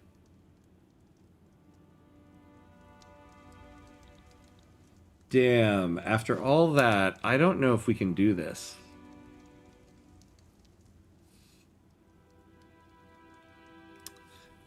Well, that was the argument for PC towers over laptops for a while, that you would build them for cheaper. Yeah, especially compared to something like a Mac, but it's not really the case anymore. Yeah. Yeah, this whole framework thing actually is a bit of a game changer for that. Funny enough, Lenovo had an option to order laptops with Linux pre-installed. Yeah, a couple companies are doing it. Framework does it too. Their new 13 Pro, you can order it with Ubuntu pre-installed. You've been under the weather recently too. Sorry to hear that. Yeah, get well. Yes. And being able to replace and repair is a huge deal. I look at everything I have as a tool. My usual policy is to buy the best quality tool I can afford. Sometimes that's the cheapest thing, but when I have the money, I like to pick something that sets me up well for a while. Yeah, repairability and modular upgrading is like the benefit of a tower and a laptop. It's been hard to come by for a while. Yeah, same. That's how I used to buy like my MacBooks. I would get the higher end one so that I could keep it for a long period of time. I will say that about Macs though, they do last for quite a while, other than the battery. But you end up having to pay a lot of money for the battery. But everything else in it lasts, which is why it's so wasteful. They have these batteries that just, you know, don't go the distance. Speaking in person is so much more productive than arguing on, yeah, most social media platforms. Yeah, exactly.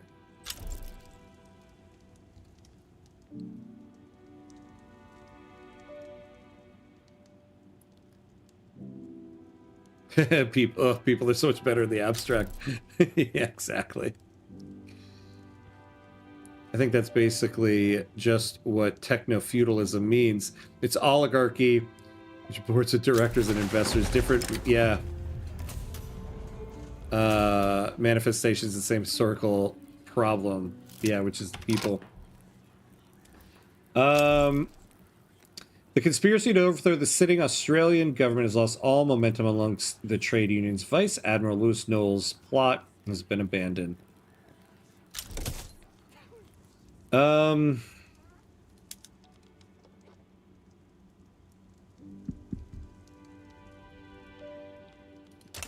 Is this guy adding? Well, it doesn't matter what this guy is adding.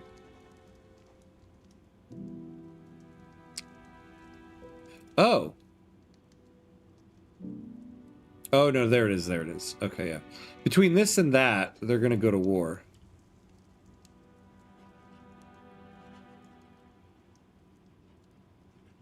Yeah, okay, here's what we're gonna do. We're gonna cancel the law enactment right now. I forget what the cooldown is.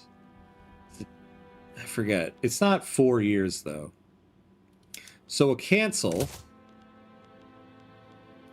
We'll give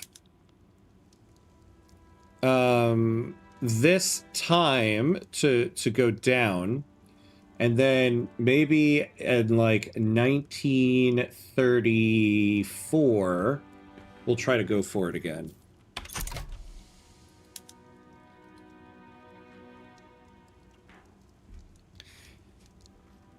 Ham was this close to celebrating outlawed dissent. I know. This pains me. This is why I've never gotten this easy achievement. I don't want to do it. Oh, let's bring back.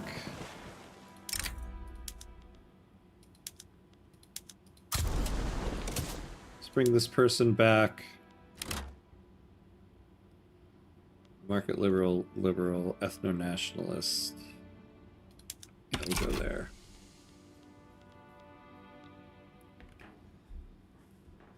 With power and influence. Oh, the health system. Let's raise the health system. Oh. Oh, wait. Yeah, there it is. Oh, you know what we're going to do then while we got to wait? We're going to get rid of colonial affairs. Ah, we need the rural folk in there again, huh? Oh, there we go.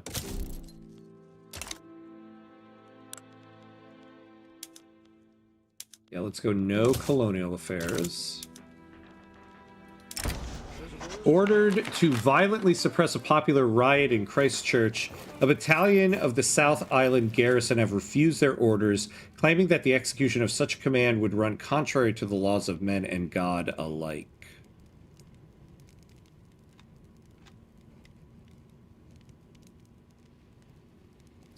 Let's take this. I'm just taking anything that might get this to 100%. With power and influence doing what they can to multiply it. Also, why a lot of tech CEOs support the unitary executive theory. It's nothing new, just the same old shit and fresh, branding. Isn't that the way it always goes? Same old stuff. Different logo. Different logo on the cover. Oh, you made a single-party state in surviving Mars. Oh, man. Thursday goals.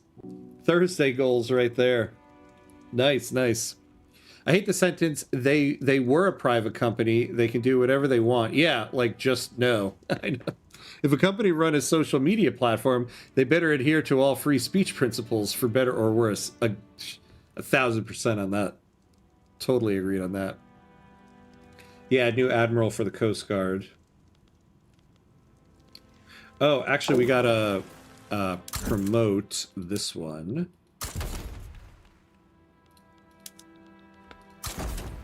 There we go.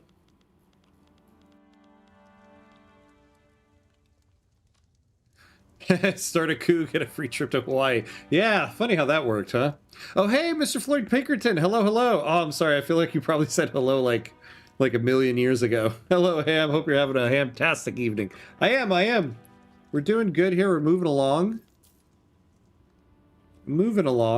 Oh, GDP's kind of stagnating a little bit there.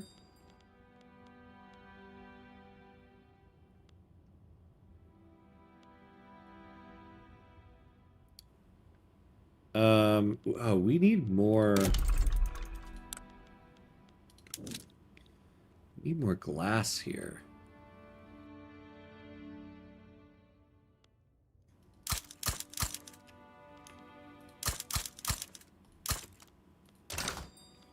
Use that. Are they making... Actually, hold on. I did it here. Are they making porcelain here? No. So let's do that. Don't forget, you can repress the movements now. Yeah. Yeah, I should probably get started on that. Well, we don't have the authority for it. Oh, we got a new mandate, though. What do we want to add in here?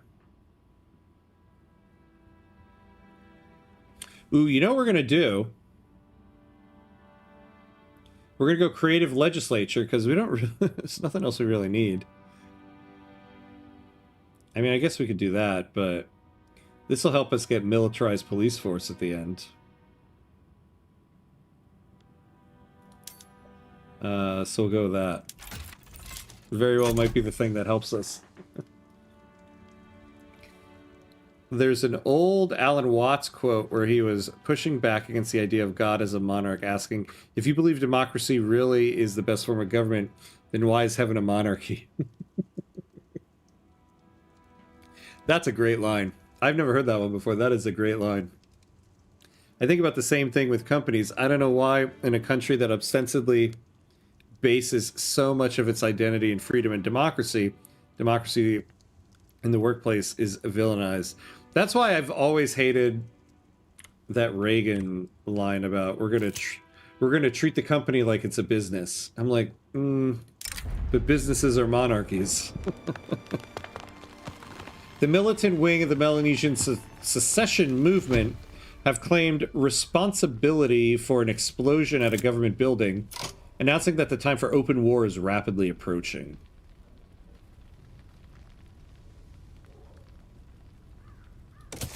All right, we'll do that one.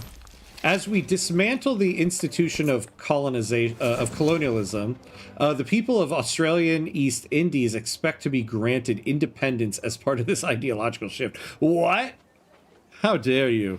No. We have no intention of giving up Australian East Indies.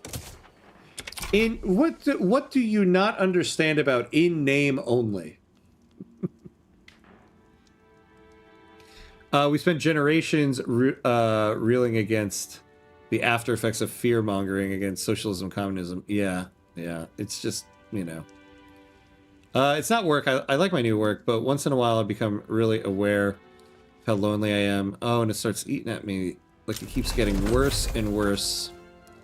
It'll stop eventually, but until then, it really sucks. Yeah. It's tough. It's tough. I know how you feel, actually. I know that can manifest in things that aren't just in relationships, but I remember before I met my wife, the thing I would always remind myself is that when it comes to relationships, it only needs to work once. Which means they're all going to kind of end poorly. Until the one time it doesn't. Because the one time it doesn't, you know, you're not going to have to go through another one again. So you only need it to work once. And I don't know. That I used to get comfort in that. So I'll pass that along. I don't know if it does or not, but that got me through that time period. Generations reeling against the after effects. Oh wait, yeah. I think I am always right on line. Oh, I think I'm always right on line. Yep. Such is the times. I'm always right. Everybody else, though. Dissidents in Eastern New Guinea have announced plans for a major march around government offices in the near future. While they profess peaceful intentions and claim everyone will be unarmed, the march itself will obviously serve as a rallying point for those unhappy with the government.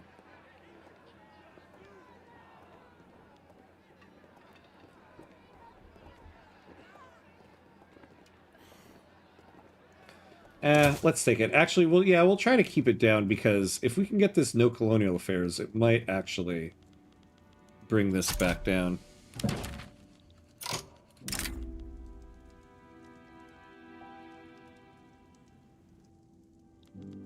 What's going on here?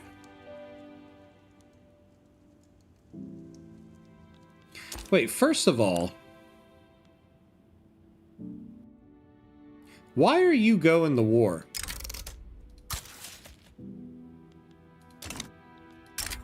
No. You should not be making your own diplomatic plays. How did that happen? A big lesson of the Victorian era is that the East Indies Company was not the peak of corporate rule, but merely the beginning. Yeah. Oh my god, yeah. The East India Company. It's just, it's hard, sometimes when I really sit down and think about it, it's hard to fathom a company, like, basically controlling, like, a whole country, or, like, part of a continent, right? It's such a weird thing in a modern sense to think of, but yet, at the same time, companies now have that level of power, even though they don't hold the land itself of a country. The trade unions have agreed to meet at a local market to surreptitiously discuss changing their stance on colonial affairs. Oh, get up to 35. That's a bit much. Oh yeah, we'll do heavy industries. Sure. We have 10 years to do it. Yeah, we'll make that promise. All right, we are at the 2-hour mark, so we do have to take a quick 90-second break here. Pay homage to the gods of ads because we're about to get hit by an ad break here. So, 90 seconds, and we'll be right back.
All right, and we're back, and we're back, and we're back. All right, let me try to catch up here. I was talking to a friend about this last night. In our lifetime, especially with the advent of the internet, where we experienced a rapid death of monoculture. Yeah, for a long time, people have been fighting over the right interpretation of the dominant narrative. Once I understood that things like political opinions are downstream of values and principles, and that people can have wildly different values and principles they believe in, I stopped a lot of the debates I'd get to online. For example, now I focus more on asking questions, because I can usually suss out if someone has capable... Oh wait, no. Capitable values or not. I don't need people to agree with me on everything just to have some compatibility. But there are people who genuinely believe we should have fascism or monarchy. Yeah. That's kind of where I'm at myself. What is it? Is it worth getting into it with this person? Is the investment pool dried up? No. It was on the verge of it at one point.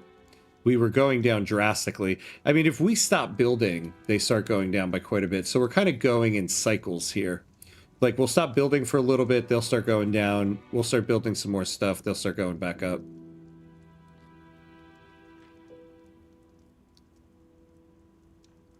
You're not completely wrong, to be fair. Yeah.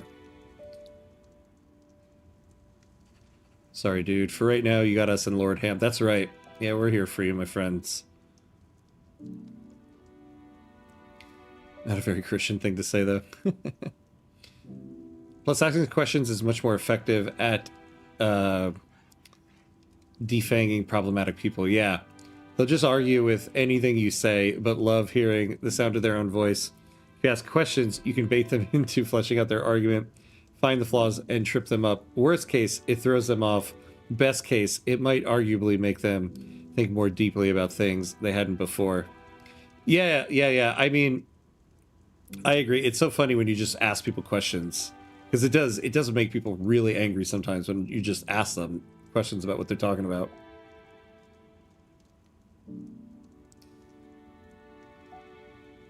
Yeah, we do our best. Yeah, exactly.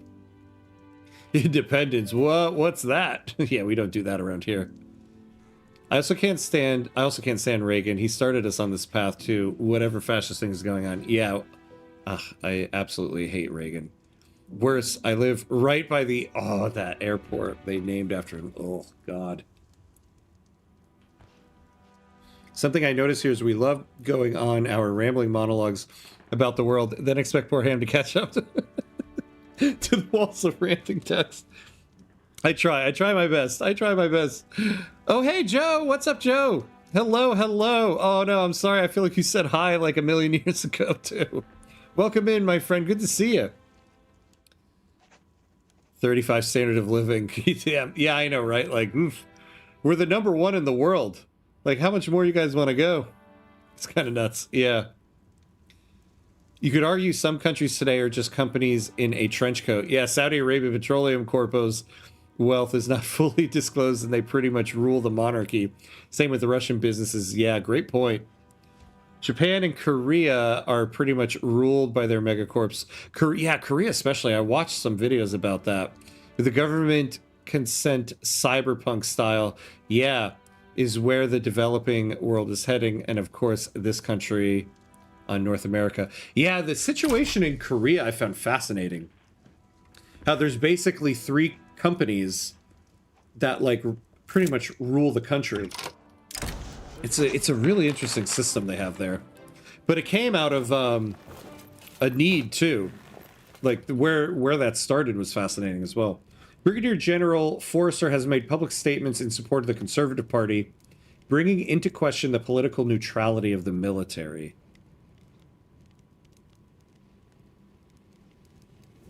What's this guy's a Republican? No, let's give the momentum to the Conservative Party. I feel like now I need to get single party state and get that achievement. Otherwise, what was the point? It's crazy to me when people think government is inefficient, but will work for a Fortune 500 company and think it's any better. People are inefficient. I like that. I like that line. That is a line I want to put on a t-shirt. People are inefficient.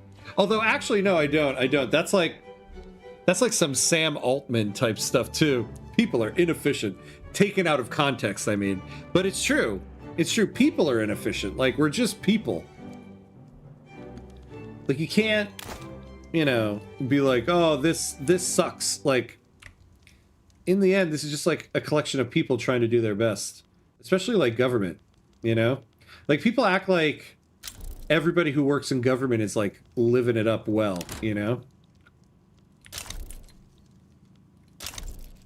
Like the politicians, maybe. The vast majority of people working at the government, not so much. Did we just lose somebody? Oh my god, there's a decentralized power over here.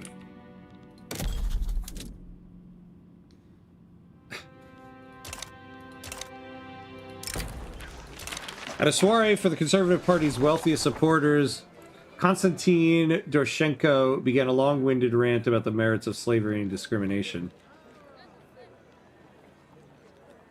Yeah, we'll do that one there.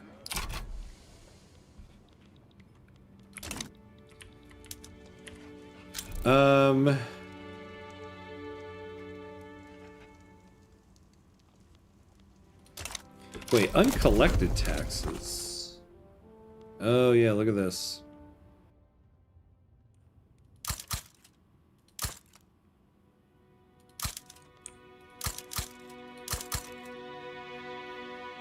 Yeah, there we go. Fix that right up.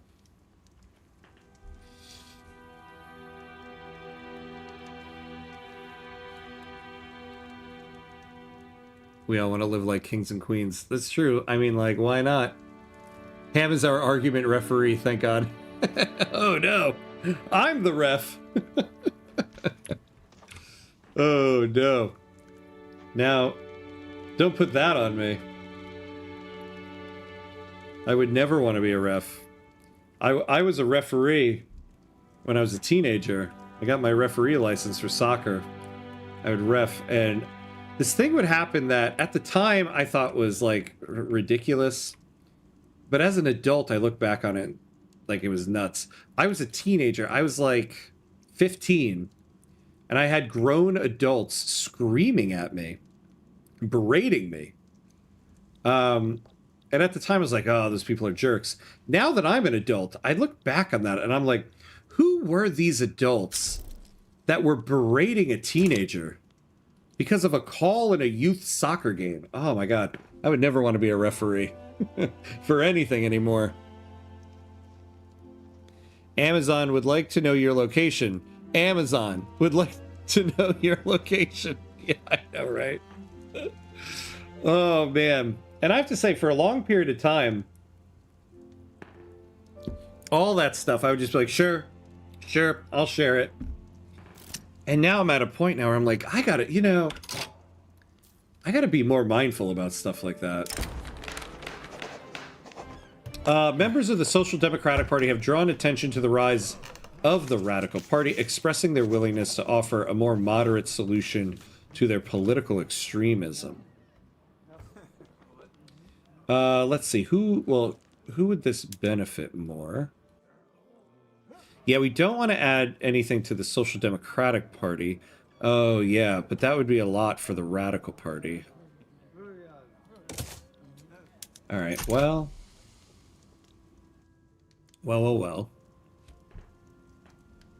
EIC was a proof of concept why directly controlling tedious things like taxes and boots on the ground military action when you can just outsource that to the state. Yeah, and by the politicians. That's true. That's a good point.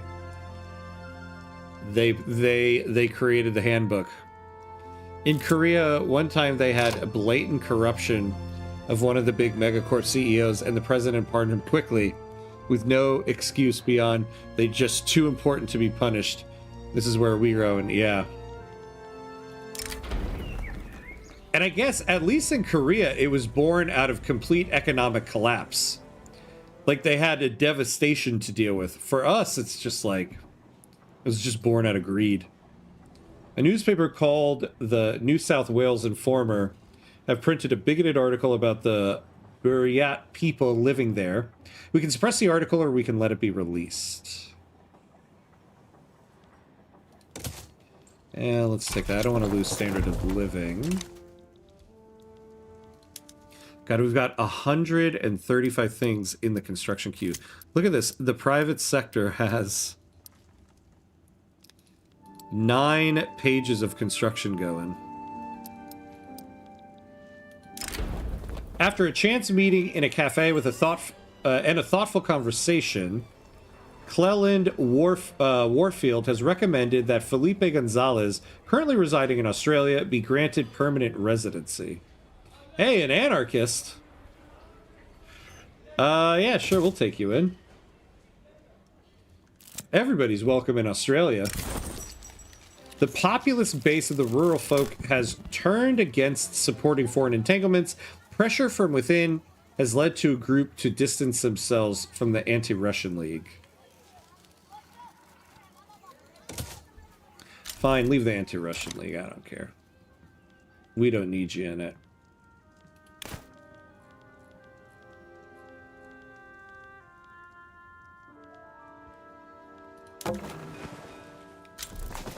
Oh, look at this. We actually need naval administrations now.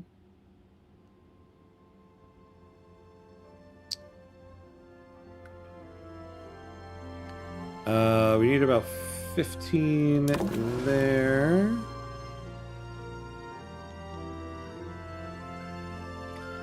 Okay, you join up with the 7th Fleet. Oh wait, no. An iron frigate. Yeah, you were from there. So the 8th joins up here.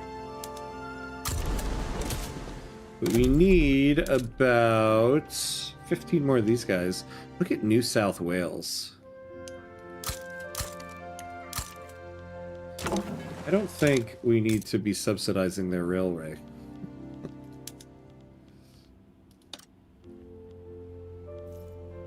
Are there any other ones we don't have to subsidize at the current moment?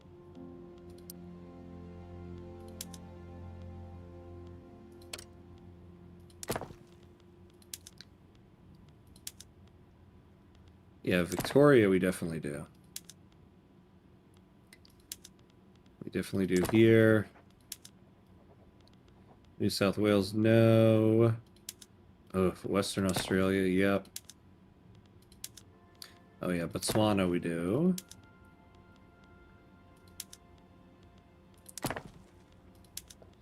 Yeah, we just ran out of stuff to utilize here, and if we weren't on laissez-faire, I could nationalize this stuff and then delete them.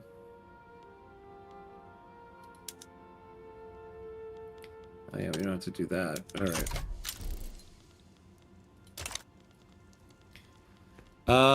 Hey. Oh, hey, Shemneo. Hello, hello. Ham the man. What's up? What's up? Doing good.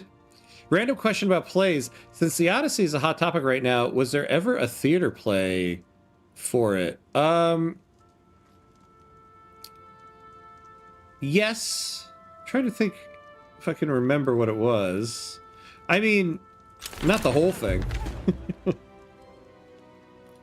But I feel like there's been adaptations of it. I actually wrote a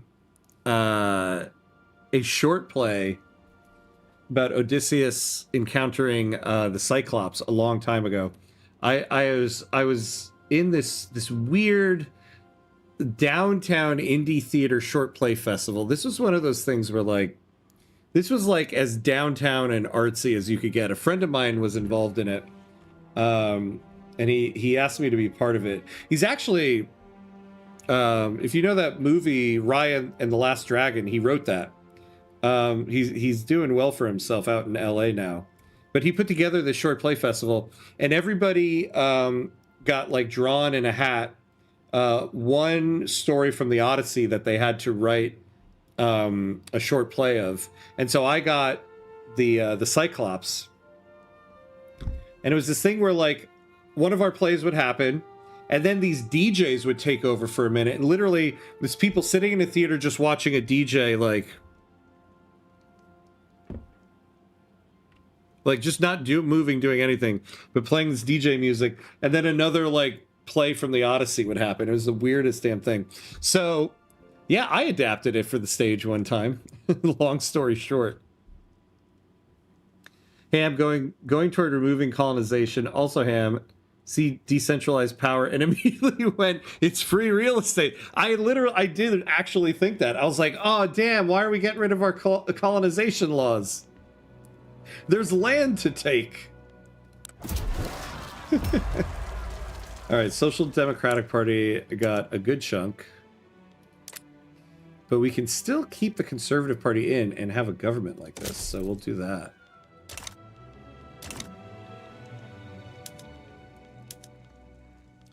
And we will negotiate with the intelligentsia. Oh, here we go. Amid much shouting, insults, and regrettable turns of phrase, several paths have emerged that would convince the intelligentsia to allow no colonial affairs to pass. Whoa. Look at this. Basically, we need to build 1,900 government admins. You know what I'm going to do? This is kind of cheating, but I'm going to say yes. I have 10 years to do this, but there's only 2 years left in the run. Womp womp. That's the next That's Hearts of Iron 4's problem right there. You can talk to them.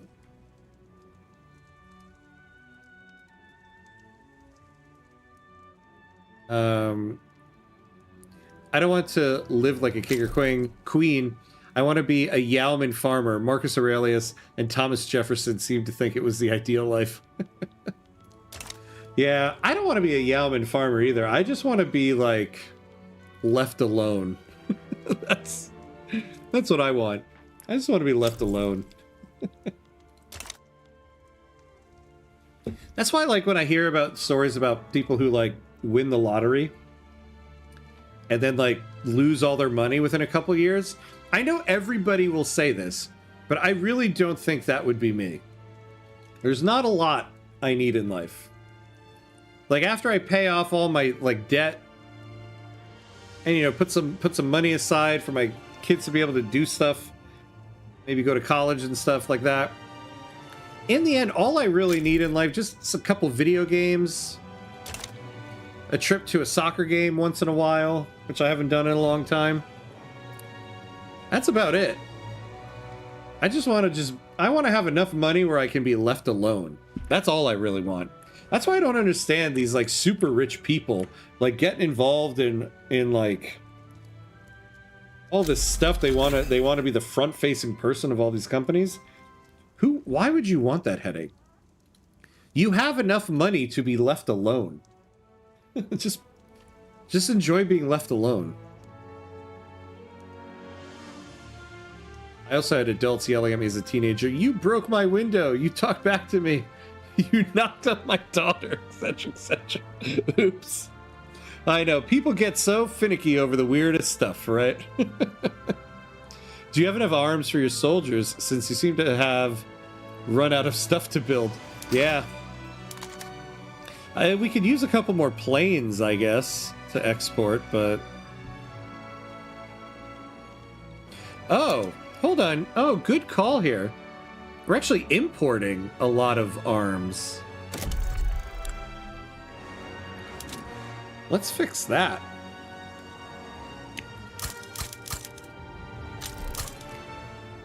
And then we'll start exporting it ourselves.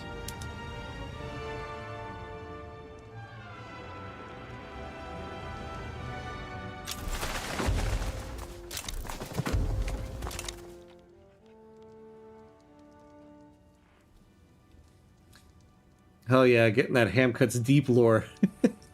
That's right. That's right, the lore is coming out. One of these days I'll mistakenly dox myself, right? In your opinion, is Odysseus the smartest man or the stupidest man in Greece? Oh, that's a tough one. Well, I mean, based on the story of the Odyssey, how are we going to loosely define in Greece? Spends a large part of his life outside of it because of what happened, but oh man, is he the smartest? Or who would I think? What Greek character? No,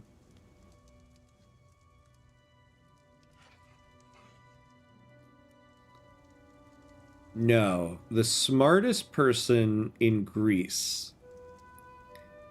is let me think about this for a second.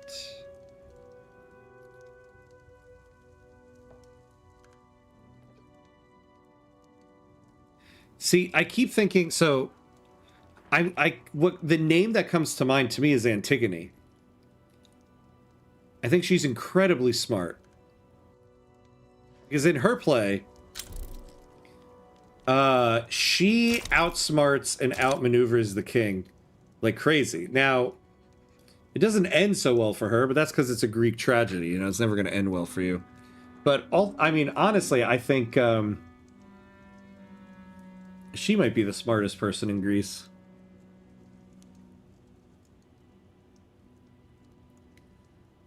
The one time you want to go authoritarian, the industrialists become radicals. I know, right? Like, come on now. Nothing ever works out in your favor here. Ah, and what do we got going? Oh, how did we drop down to 3? We were at 2. Germany. It really is going to come down to the wire. I thought we were going to go, at one point, we were going to go well over 500.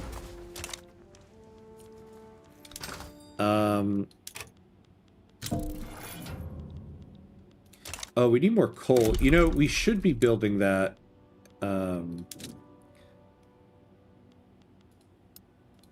Like, what about Japan?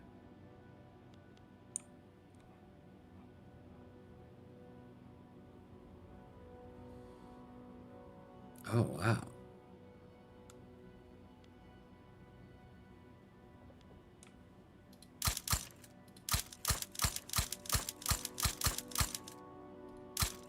So build some there. They got plenty of people.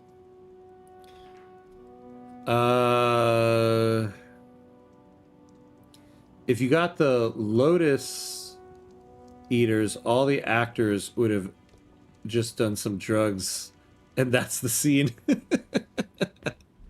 Oh yeah, that's right. I think there were some people eating something during that show I did.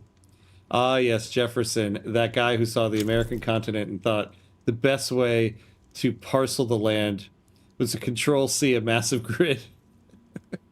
Natural features be damned. Control C. Oh my god, well played. Well played. In other words, you want to be Gabe Newell. Now that's a rich man of our hearts. Yes, exactly. That's who I want to be. Just give me some video games and leave me alone. That's all I want. Yes, I would be Gabe Newell.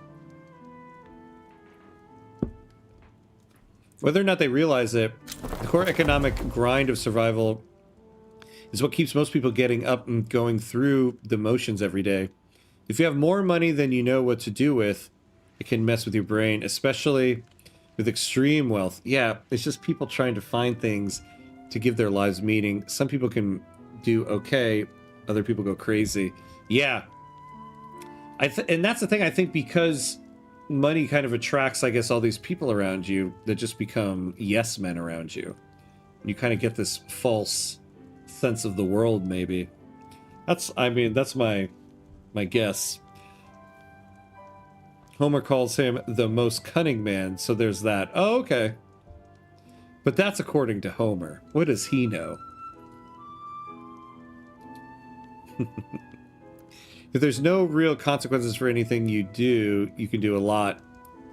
And it can get off the rails pretty quickly. Yeah. I mean, I think the thing is that, like, a lot of the people, the richest people, at least here in America, it's generational wealth.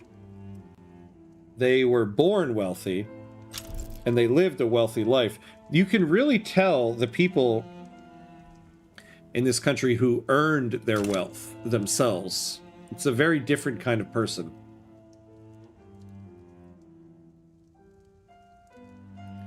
The poem makes clear he is one of the smartest. Yeah, I know. I'm just shit talking Odysseus is all. He probably is the smartest.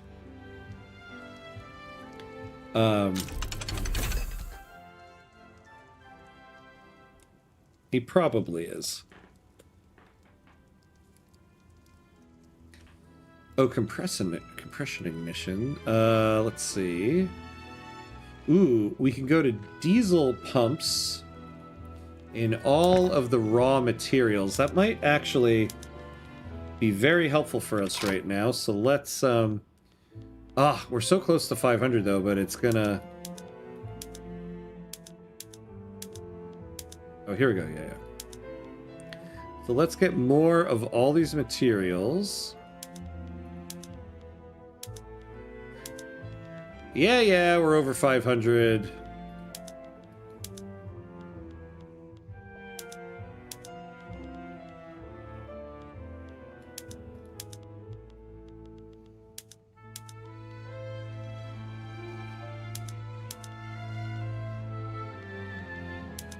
I can do that. There we go. 510. So we should have quite a bit. Yeah, look at that. All that stuff is cheaper now.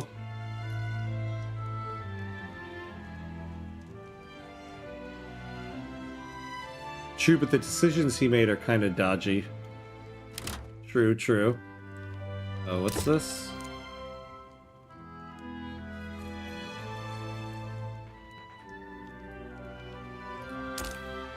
Oh, Japan is a great power now. They don't need our military assistance.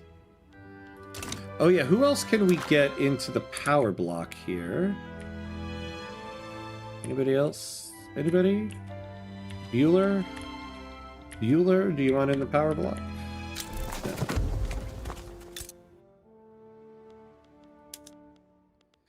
Oh, you know, I forgot. We lost the East Indies here. Because we didn't go help that war. Yeah, I probably should have. Probably should have. I think we lost a good chunk of rubber because of that. I didn't think of that.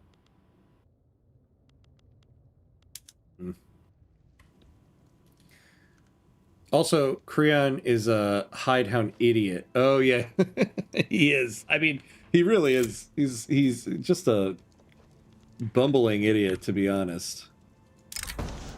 He gets power for 5 minutes and goes like 100% authoritarian. Pacifists led by Bruce Forlong are protesting against the weapons manufacturing in Tasmania.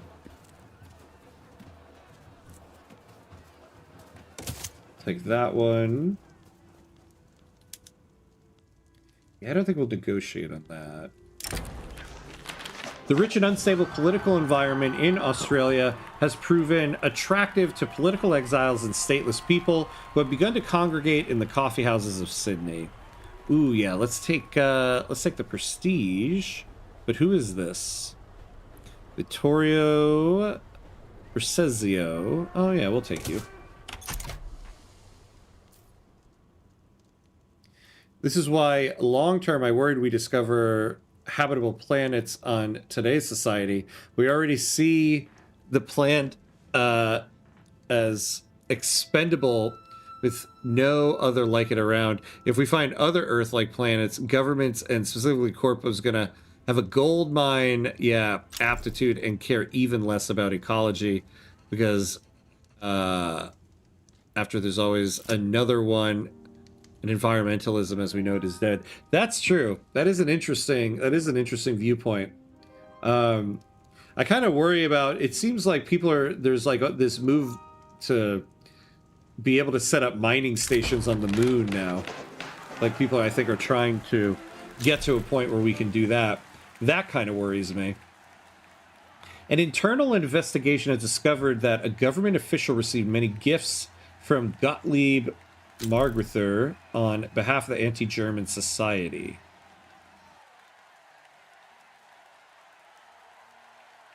Do we need the legitimacy? Yeah, that would bump us up to a legitimate government. Let's take that.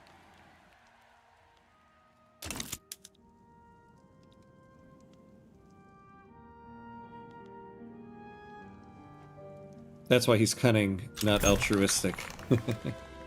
Yeah. There's a sweet spot, I think, where you have enough to take care of your basic needs and you can pursue passion projects, but not everyone has those kinds of passions to pursue. Yeah, they can get caught up in whatever comes into their field of view. Yeah. Yeah, like, again, like, you look at, like, someone like Elon Musk, that BS he tried to pull of, like, doing an IPO so that SpaceX could end up in like the 500 index, just so that it would like grow his stock prices to grow his wealth. Like, you're already the richest person in the world. Like, why are you still pushing for stuff like that, you know? Like, at this point, the money's arbitrary.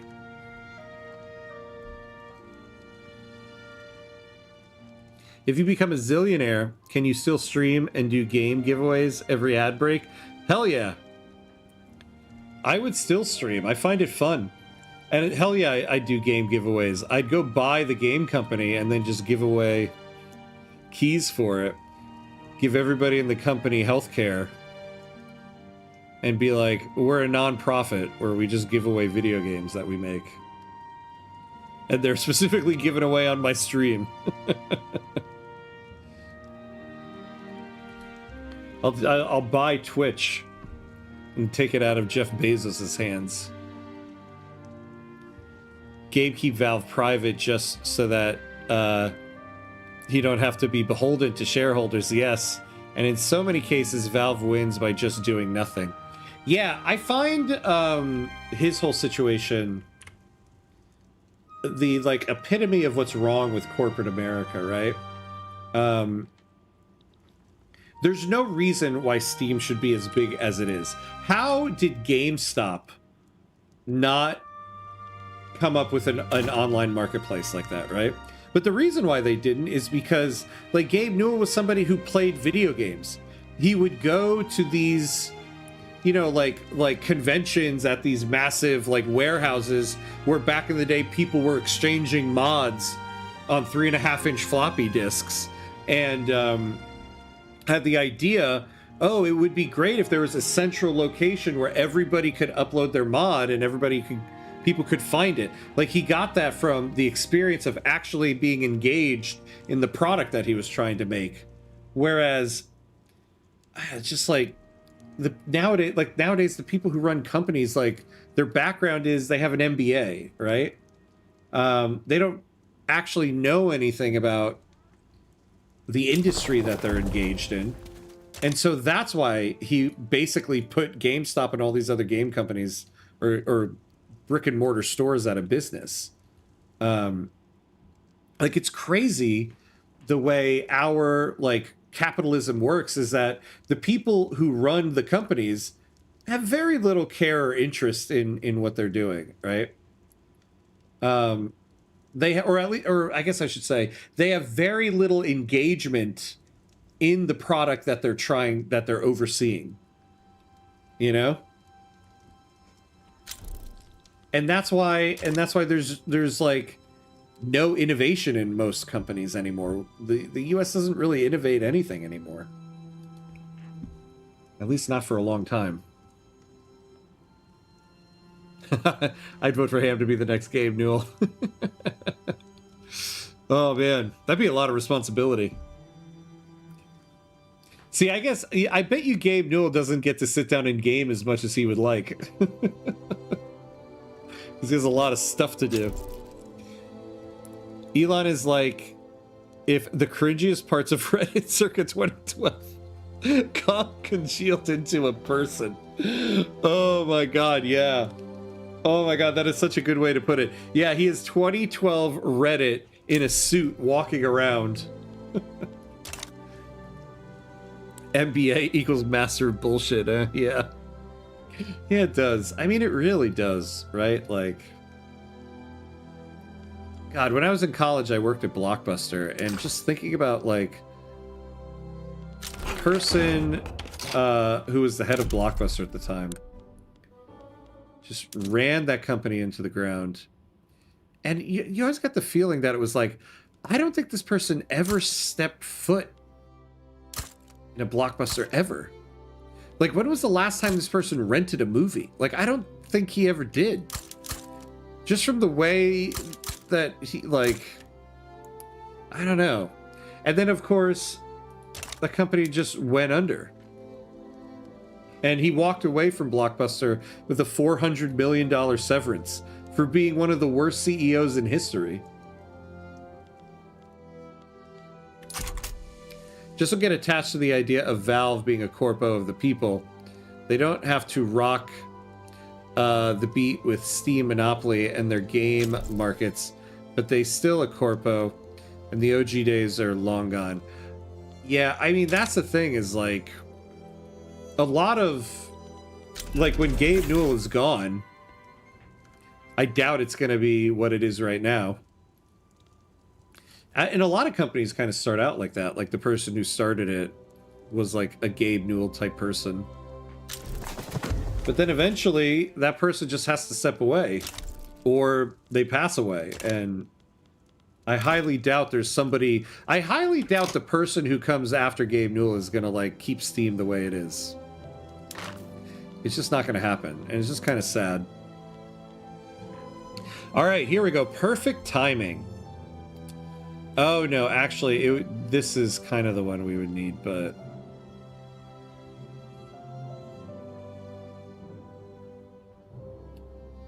Actually, now that I look at it,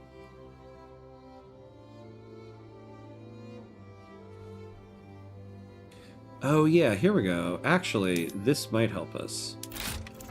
All right, what's the radical movement at right now? So they should get a reduction to this. They didn't. Well, it's now or never. Let's try it again.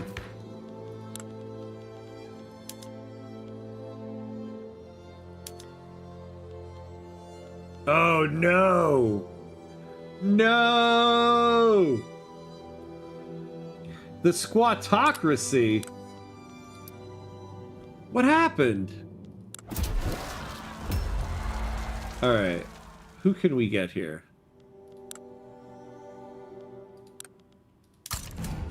Oh, I can't believe I'm putting fascists in charge of interest groups. How far I've fallen. I can't even do it, actually. Who's the fascist movement pressuring? No. Nobody. Nobody wants anything to do with that.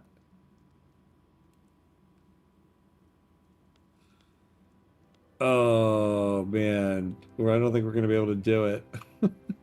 I can't believe it. I can't believe it. We got nobody who supports single-party state.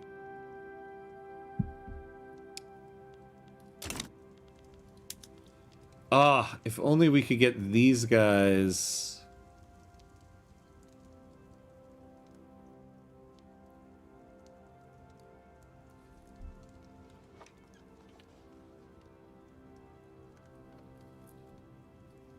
Maybe if we start enacting no police, we can get them riled up, huh?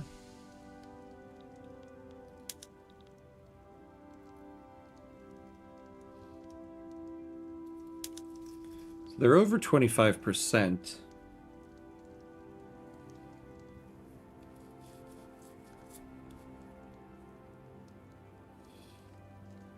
But he loves the stuff he does. Apparently, he works remotely on his $100 million yacht somewhere. Oh, man. Well earned. Well earned. I don't blame him. Games are a creative endeavor, and anything creative just totally clash with the mindset of corpo type. Yeah, totally. Absolutely agree with that. To MBAs, selling any product is more or less the same as any other. Yeah, it's just numbers and spreadsheets to them. Gabe Newell understood the experience and tailored a service to that. But, like, how does, like, a board of directors not think, like, see that and be like, the way that our company is going to rise above is if the CEO is engaged in the product, you know? I used to work for Borders. Oh, Borders. I remember Borders. So much the best brick and mortar bookstore, but no clue to online world. Yeah, a real shame when they went under. So many of these companies had no, how did they have no foresight to online, to the internet, right? But that shows you they don't have any real knowledge that's giving them any kind of like insight into their industry. Like, how do you not see the internet as, you know, as the next wave of what your company's got to do? And you can say, well, who saw that? I mean, yeah, most, you know, the average person didn't realize the internet was going to become what it was. But the average person shouldn't be the CEO of a company. Like, none of them should have been the CEO of their companies. When Gabe steps down is gonna be for gamers like the day the British Queen died for monarchists. I know, right? Oh my god. I'm gonna get a plate with his face on it. I'm gonna get a commemorative coin. Like, he was a great man.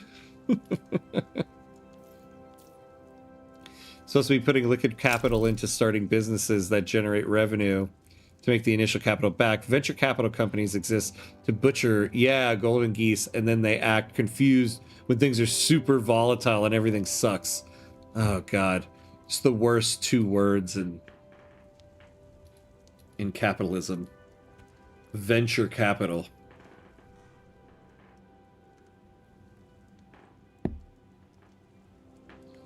You should build a bunch of power block statues. Oh, just to keep... Oh, yeah, you know, that's not a bad idea. Oh, yeah, look at this. The prestige.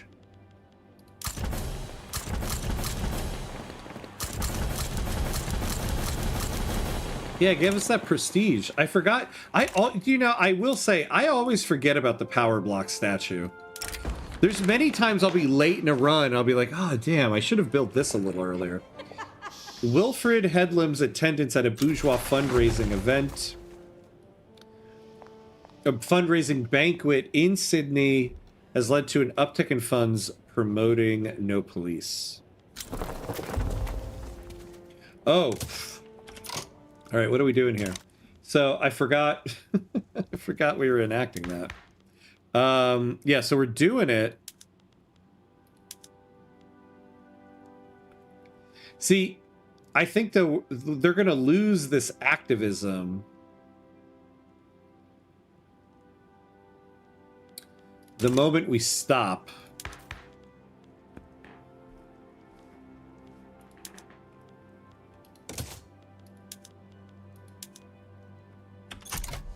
Yeah, there's not much else we can do.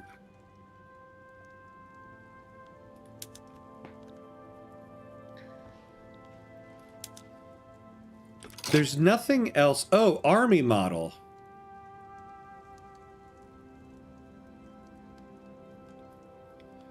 Ah, there's no way we have enough time.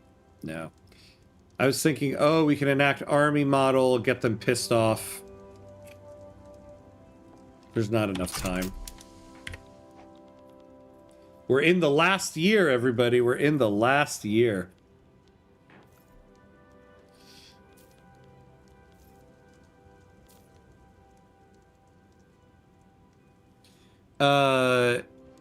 If the Mr. Burns approach to video games business didn't work at all, companies like EA won't be around. Yeah, I think the average CEO and board of directors just genuinely thinks they just have to be clever to get away with squeezing, the peasants and not conceding anything to them.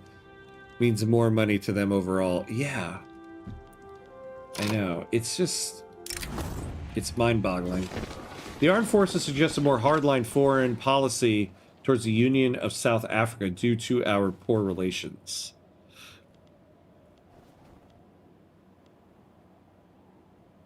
Okay, fine. Sure. Following a violent struggle for power over Australia, the trade unions have ended up on the losing side of history. Felipe Gonzalez has attempted to flee the country to escape retaliation.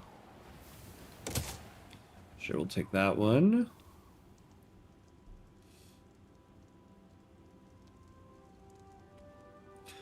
Business people talk about deserving their money because business has risk. Yeah. But they're the most risk-averse people. Yeah, companies like GameStop wouldn't do anything that might threaten their main product. Yeah. Even if the real threat is the market itself. I know. They earn their money, please. The Socialist Trade Union, citing international solidarity with the proletariat of Germany, have defected from the Anti-Russian League to support their German allies. Yeah. Oh, now we got a pro-Germany movement. Okay.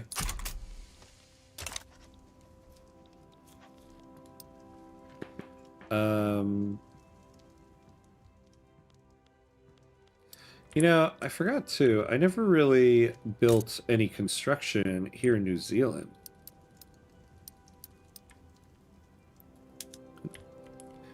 So let's do that.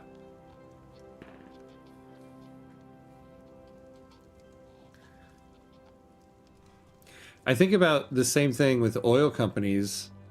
they're actually the ones with the best position to invest in renewable resources since they already control energy markets. Yeah, but they won't because they care too much about their existing infrastructure. They'll die out eventually, but the people with the foresight to invest in new tech will ultimately survive, even if not all of them make it. Yeah, exactly. So then, like, their company goes under, and then in, like, 50 years, we'll be like, why did they have the foresight to do that? You know, like, yeah, because they didn't really care anything about their industry. Yeah, Mamdani is a real one. He is putting in work. He really is. I've been very happy to see how he's been turning out. Because we've seen that before, you know, like a politician has a great campaign, they come to office, and then you're kind of like, disappointment. But he's actually been doing great. I've been really liking what he's been doing, so yeah. Ham, you DSA communist trying to abolish the police. I know, right? It was only so I could get single party state. Oh, hey, Sloth Boy. Hello, hello. Welcome. Hello, hello. Welcome back, my friend. How you doing? Good to see you. Good to see you. How have you been? It's the final countdown. Yeah, look at this. We only got 6 months left. End of an era. Perfect timing in finishing the run. I know, right? It's almost like I did this on purpose. Workers of the world unite. You have nothing to lose but your chains. Yeah, right? That's certainly what this timeline of the world was. Oh, my lord. Workers of the world unite. Except down in Australia, unfortunately. If only we had the utilitarian industrialists in this game that want to be taxed the most, yeah, and care for the greater good. We missed that timeline. Yeah. Good. I have a lovely summer and college is starting. Oh, I know. Don't tell me. I gotta get my syllabus together. I don't want to do it. I don't want the summer to be over. Oh, speaking of Mamdani, did I hear y'all's government-owned grocery store open?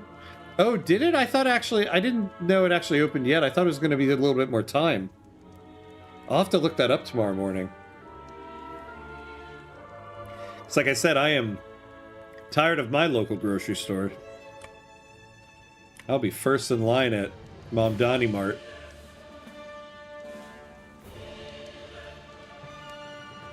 What run are you going to do next after this one? We're going to be doing Sokoto.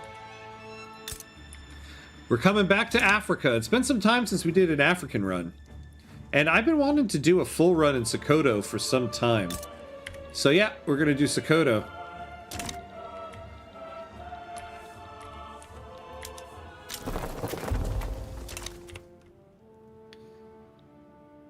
I don't think you're going to make your government admin commitment. It doesn't matter. Doesn't matter to me. That's Hearts of Iron 4 Australia's business. We hand the reins off in like 4 months.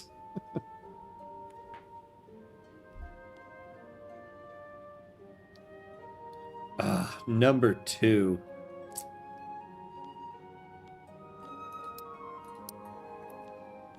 What more could we build? But a whole bunch of arts academies. And then, oh, you know, we probably could still use...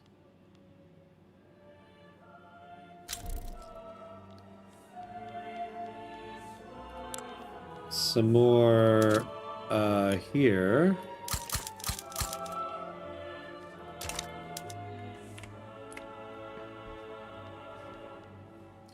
Sokoto is that perfect spot where you have the tools to succeed, yet it's still a big challenge. Yeah, it was a fan favorite in Vic 2, just like now. Yeah, that's what I kind of like about it. You have the resources, you have the people, but man, I was looking at the tech tree. You really do, you really do start off pretty far back on tech.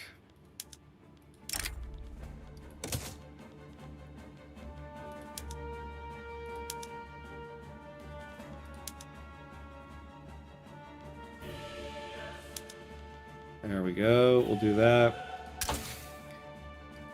So we're completely finished on the production line.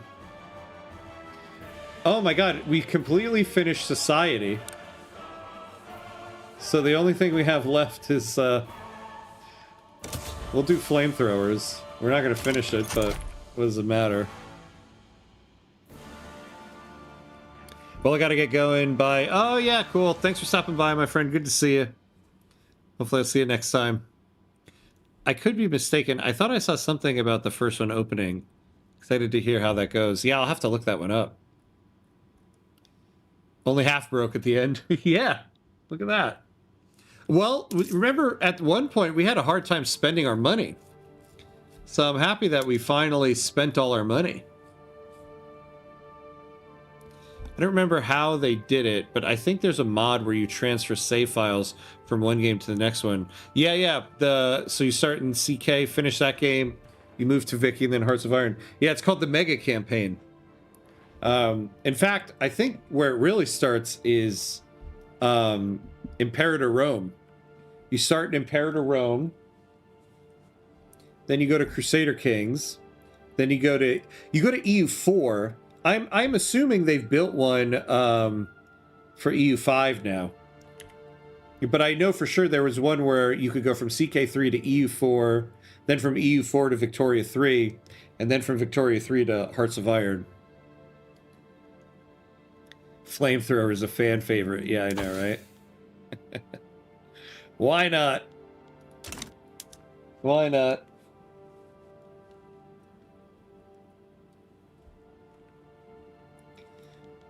Oh boy, October 1935. Here we go.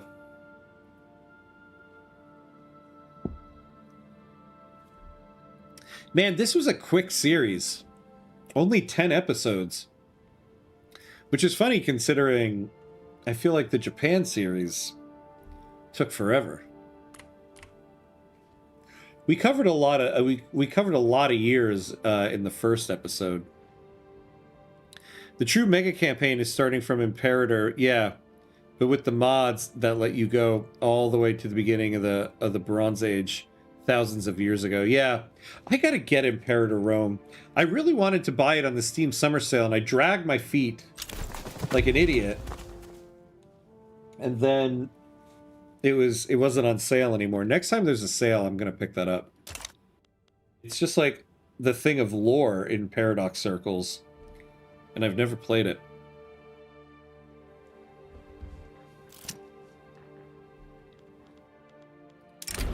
A series of perceived poor decisions by the Hindu rights movement has led to a notable decrease in its ability to raise money. Numerous wealthy sympathizers have quietly halted their support for the movement in its current form.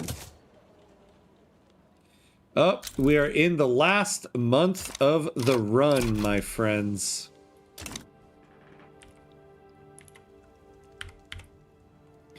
Last month of the run. Look, our power block ended up pretty powerful in the end. Yep, you played fast on this run. Yeah, I really did. I really did, right? Well, yeah, because that first episode, I played it on speed 4 for most of the episode. Because we really just needed to get through a build queue to get going. So, that kind of had a part to play in it. Yes, please, I need a tutorial on Imperator. Oh, yeah? Oh, man. Yeah, now I really got to get going on it then. Get it together. Oh, here we go. The end is here, that's right. There we go. We did it.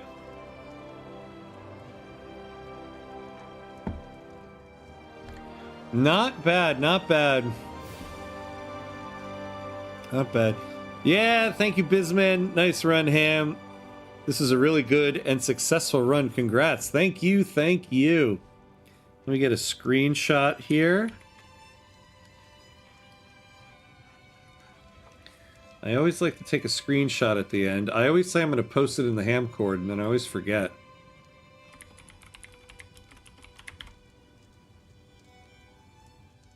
Save. Oh no, here we go. Yeah, so not bad. I think we ended up finishing with like 560 million GDP. Standard of living was like 28.5. So not bad, not bad. Good game. Thank you, Jabba. Good game, Ham. Was a good run. Thank you very much. Top 3 in class. Parents would be proud. Yeah, that's right. Oh, Mom, Dad, look, I did it. GG, good run. Thank you, thank you. Imperator after the fixes is actually one of the best. That's what I've read about. That, like, basically once they abandoned the game, the devs just opened it up to modders and was like, go for it, fix the game. And the modders really did. That's what I've heard. Yeah, the Discord. Yeah, so anybody not on the ham cord, use the link in the description here, join the ham cord. And we can, hopefully this time I'll remember to post this in there. Yeah, thank you. Congrats, good sir. Awesome run. Thank you. See you on Tuesday for some Sokoto. Yeah, looking forward to the next run. Same. Imaginary champagne as promised. That's right, my friends. Thank you very much. We did it. As I said, we start a new run with Sokoto next Tuesday. However, the next time I'll be on will be on Thursday.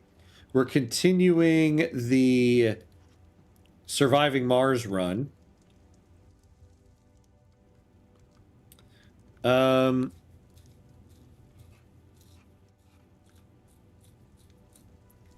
Let's see. Let me finish this all up here. Yep. So on Thursday, yeah, so I'll be doing Sokoto starting Tuesday next week. But Thursday will be the next time I'm on. Thursday morning, we're continuing Surviving Mars. So hopefully I'll see everybody then. Yeah, I'll definitely join the ham cord. Nice. Yeah. Join the fun over there. Here to the next series. Yes, here. Yeah, and look at that. We finished pretty right at the time that I am usually I'll be done. We'll be surviving Bruno Mars once again. Exactly. Surviving Bruno Mars. I need to think of a pun for Sokoto in the next week. I haven't decided on one yet. I'm excited to see Sokoto. It's one I've had my eye on. It looks like one of the best for countering Euro colonization. That is what I would like to do. Hopefully. So yeah. Thank you for watching, everybody. I appreciate it. Hopefully I'll see everybody on Thursday. But that'll be it for tonight. But yeah, I don't know how to end it anymore. I'm all flustered for some reason. Watch Taskmaster yet? No, haven't yet. Nope. Not yet. Maybe that's what I'll do tomorrow. All right. I think that'll be it for tonight, everybody. What kind of run are we planning? Any achievements?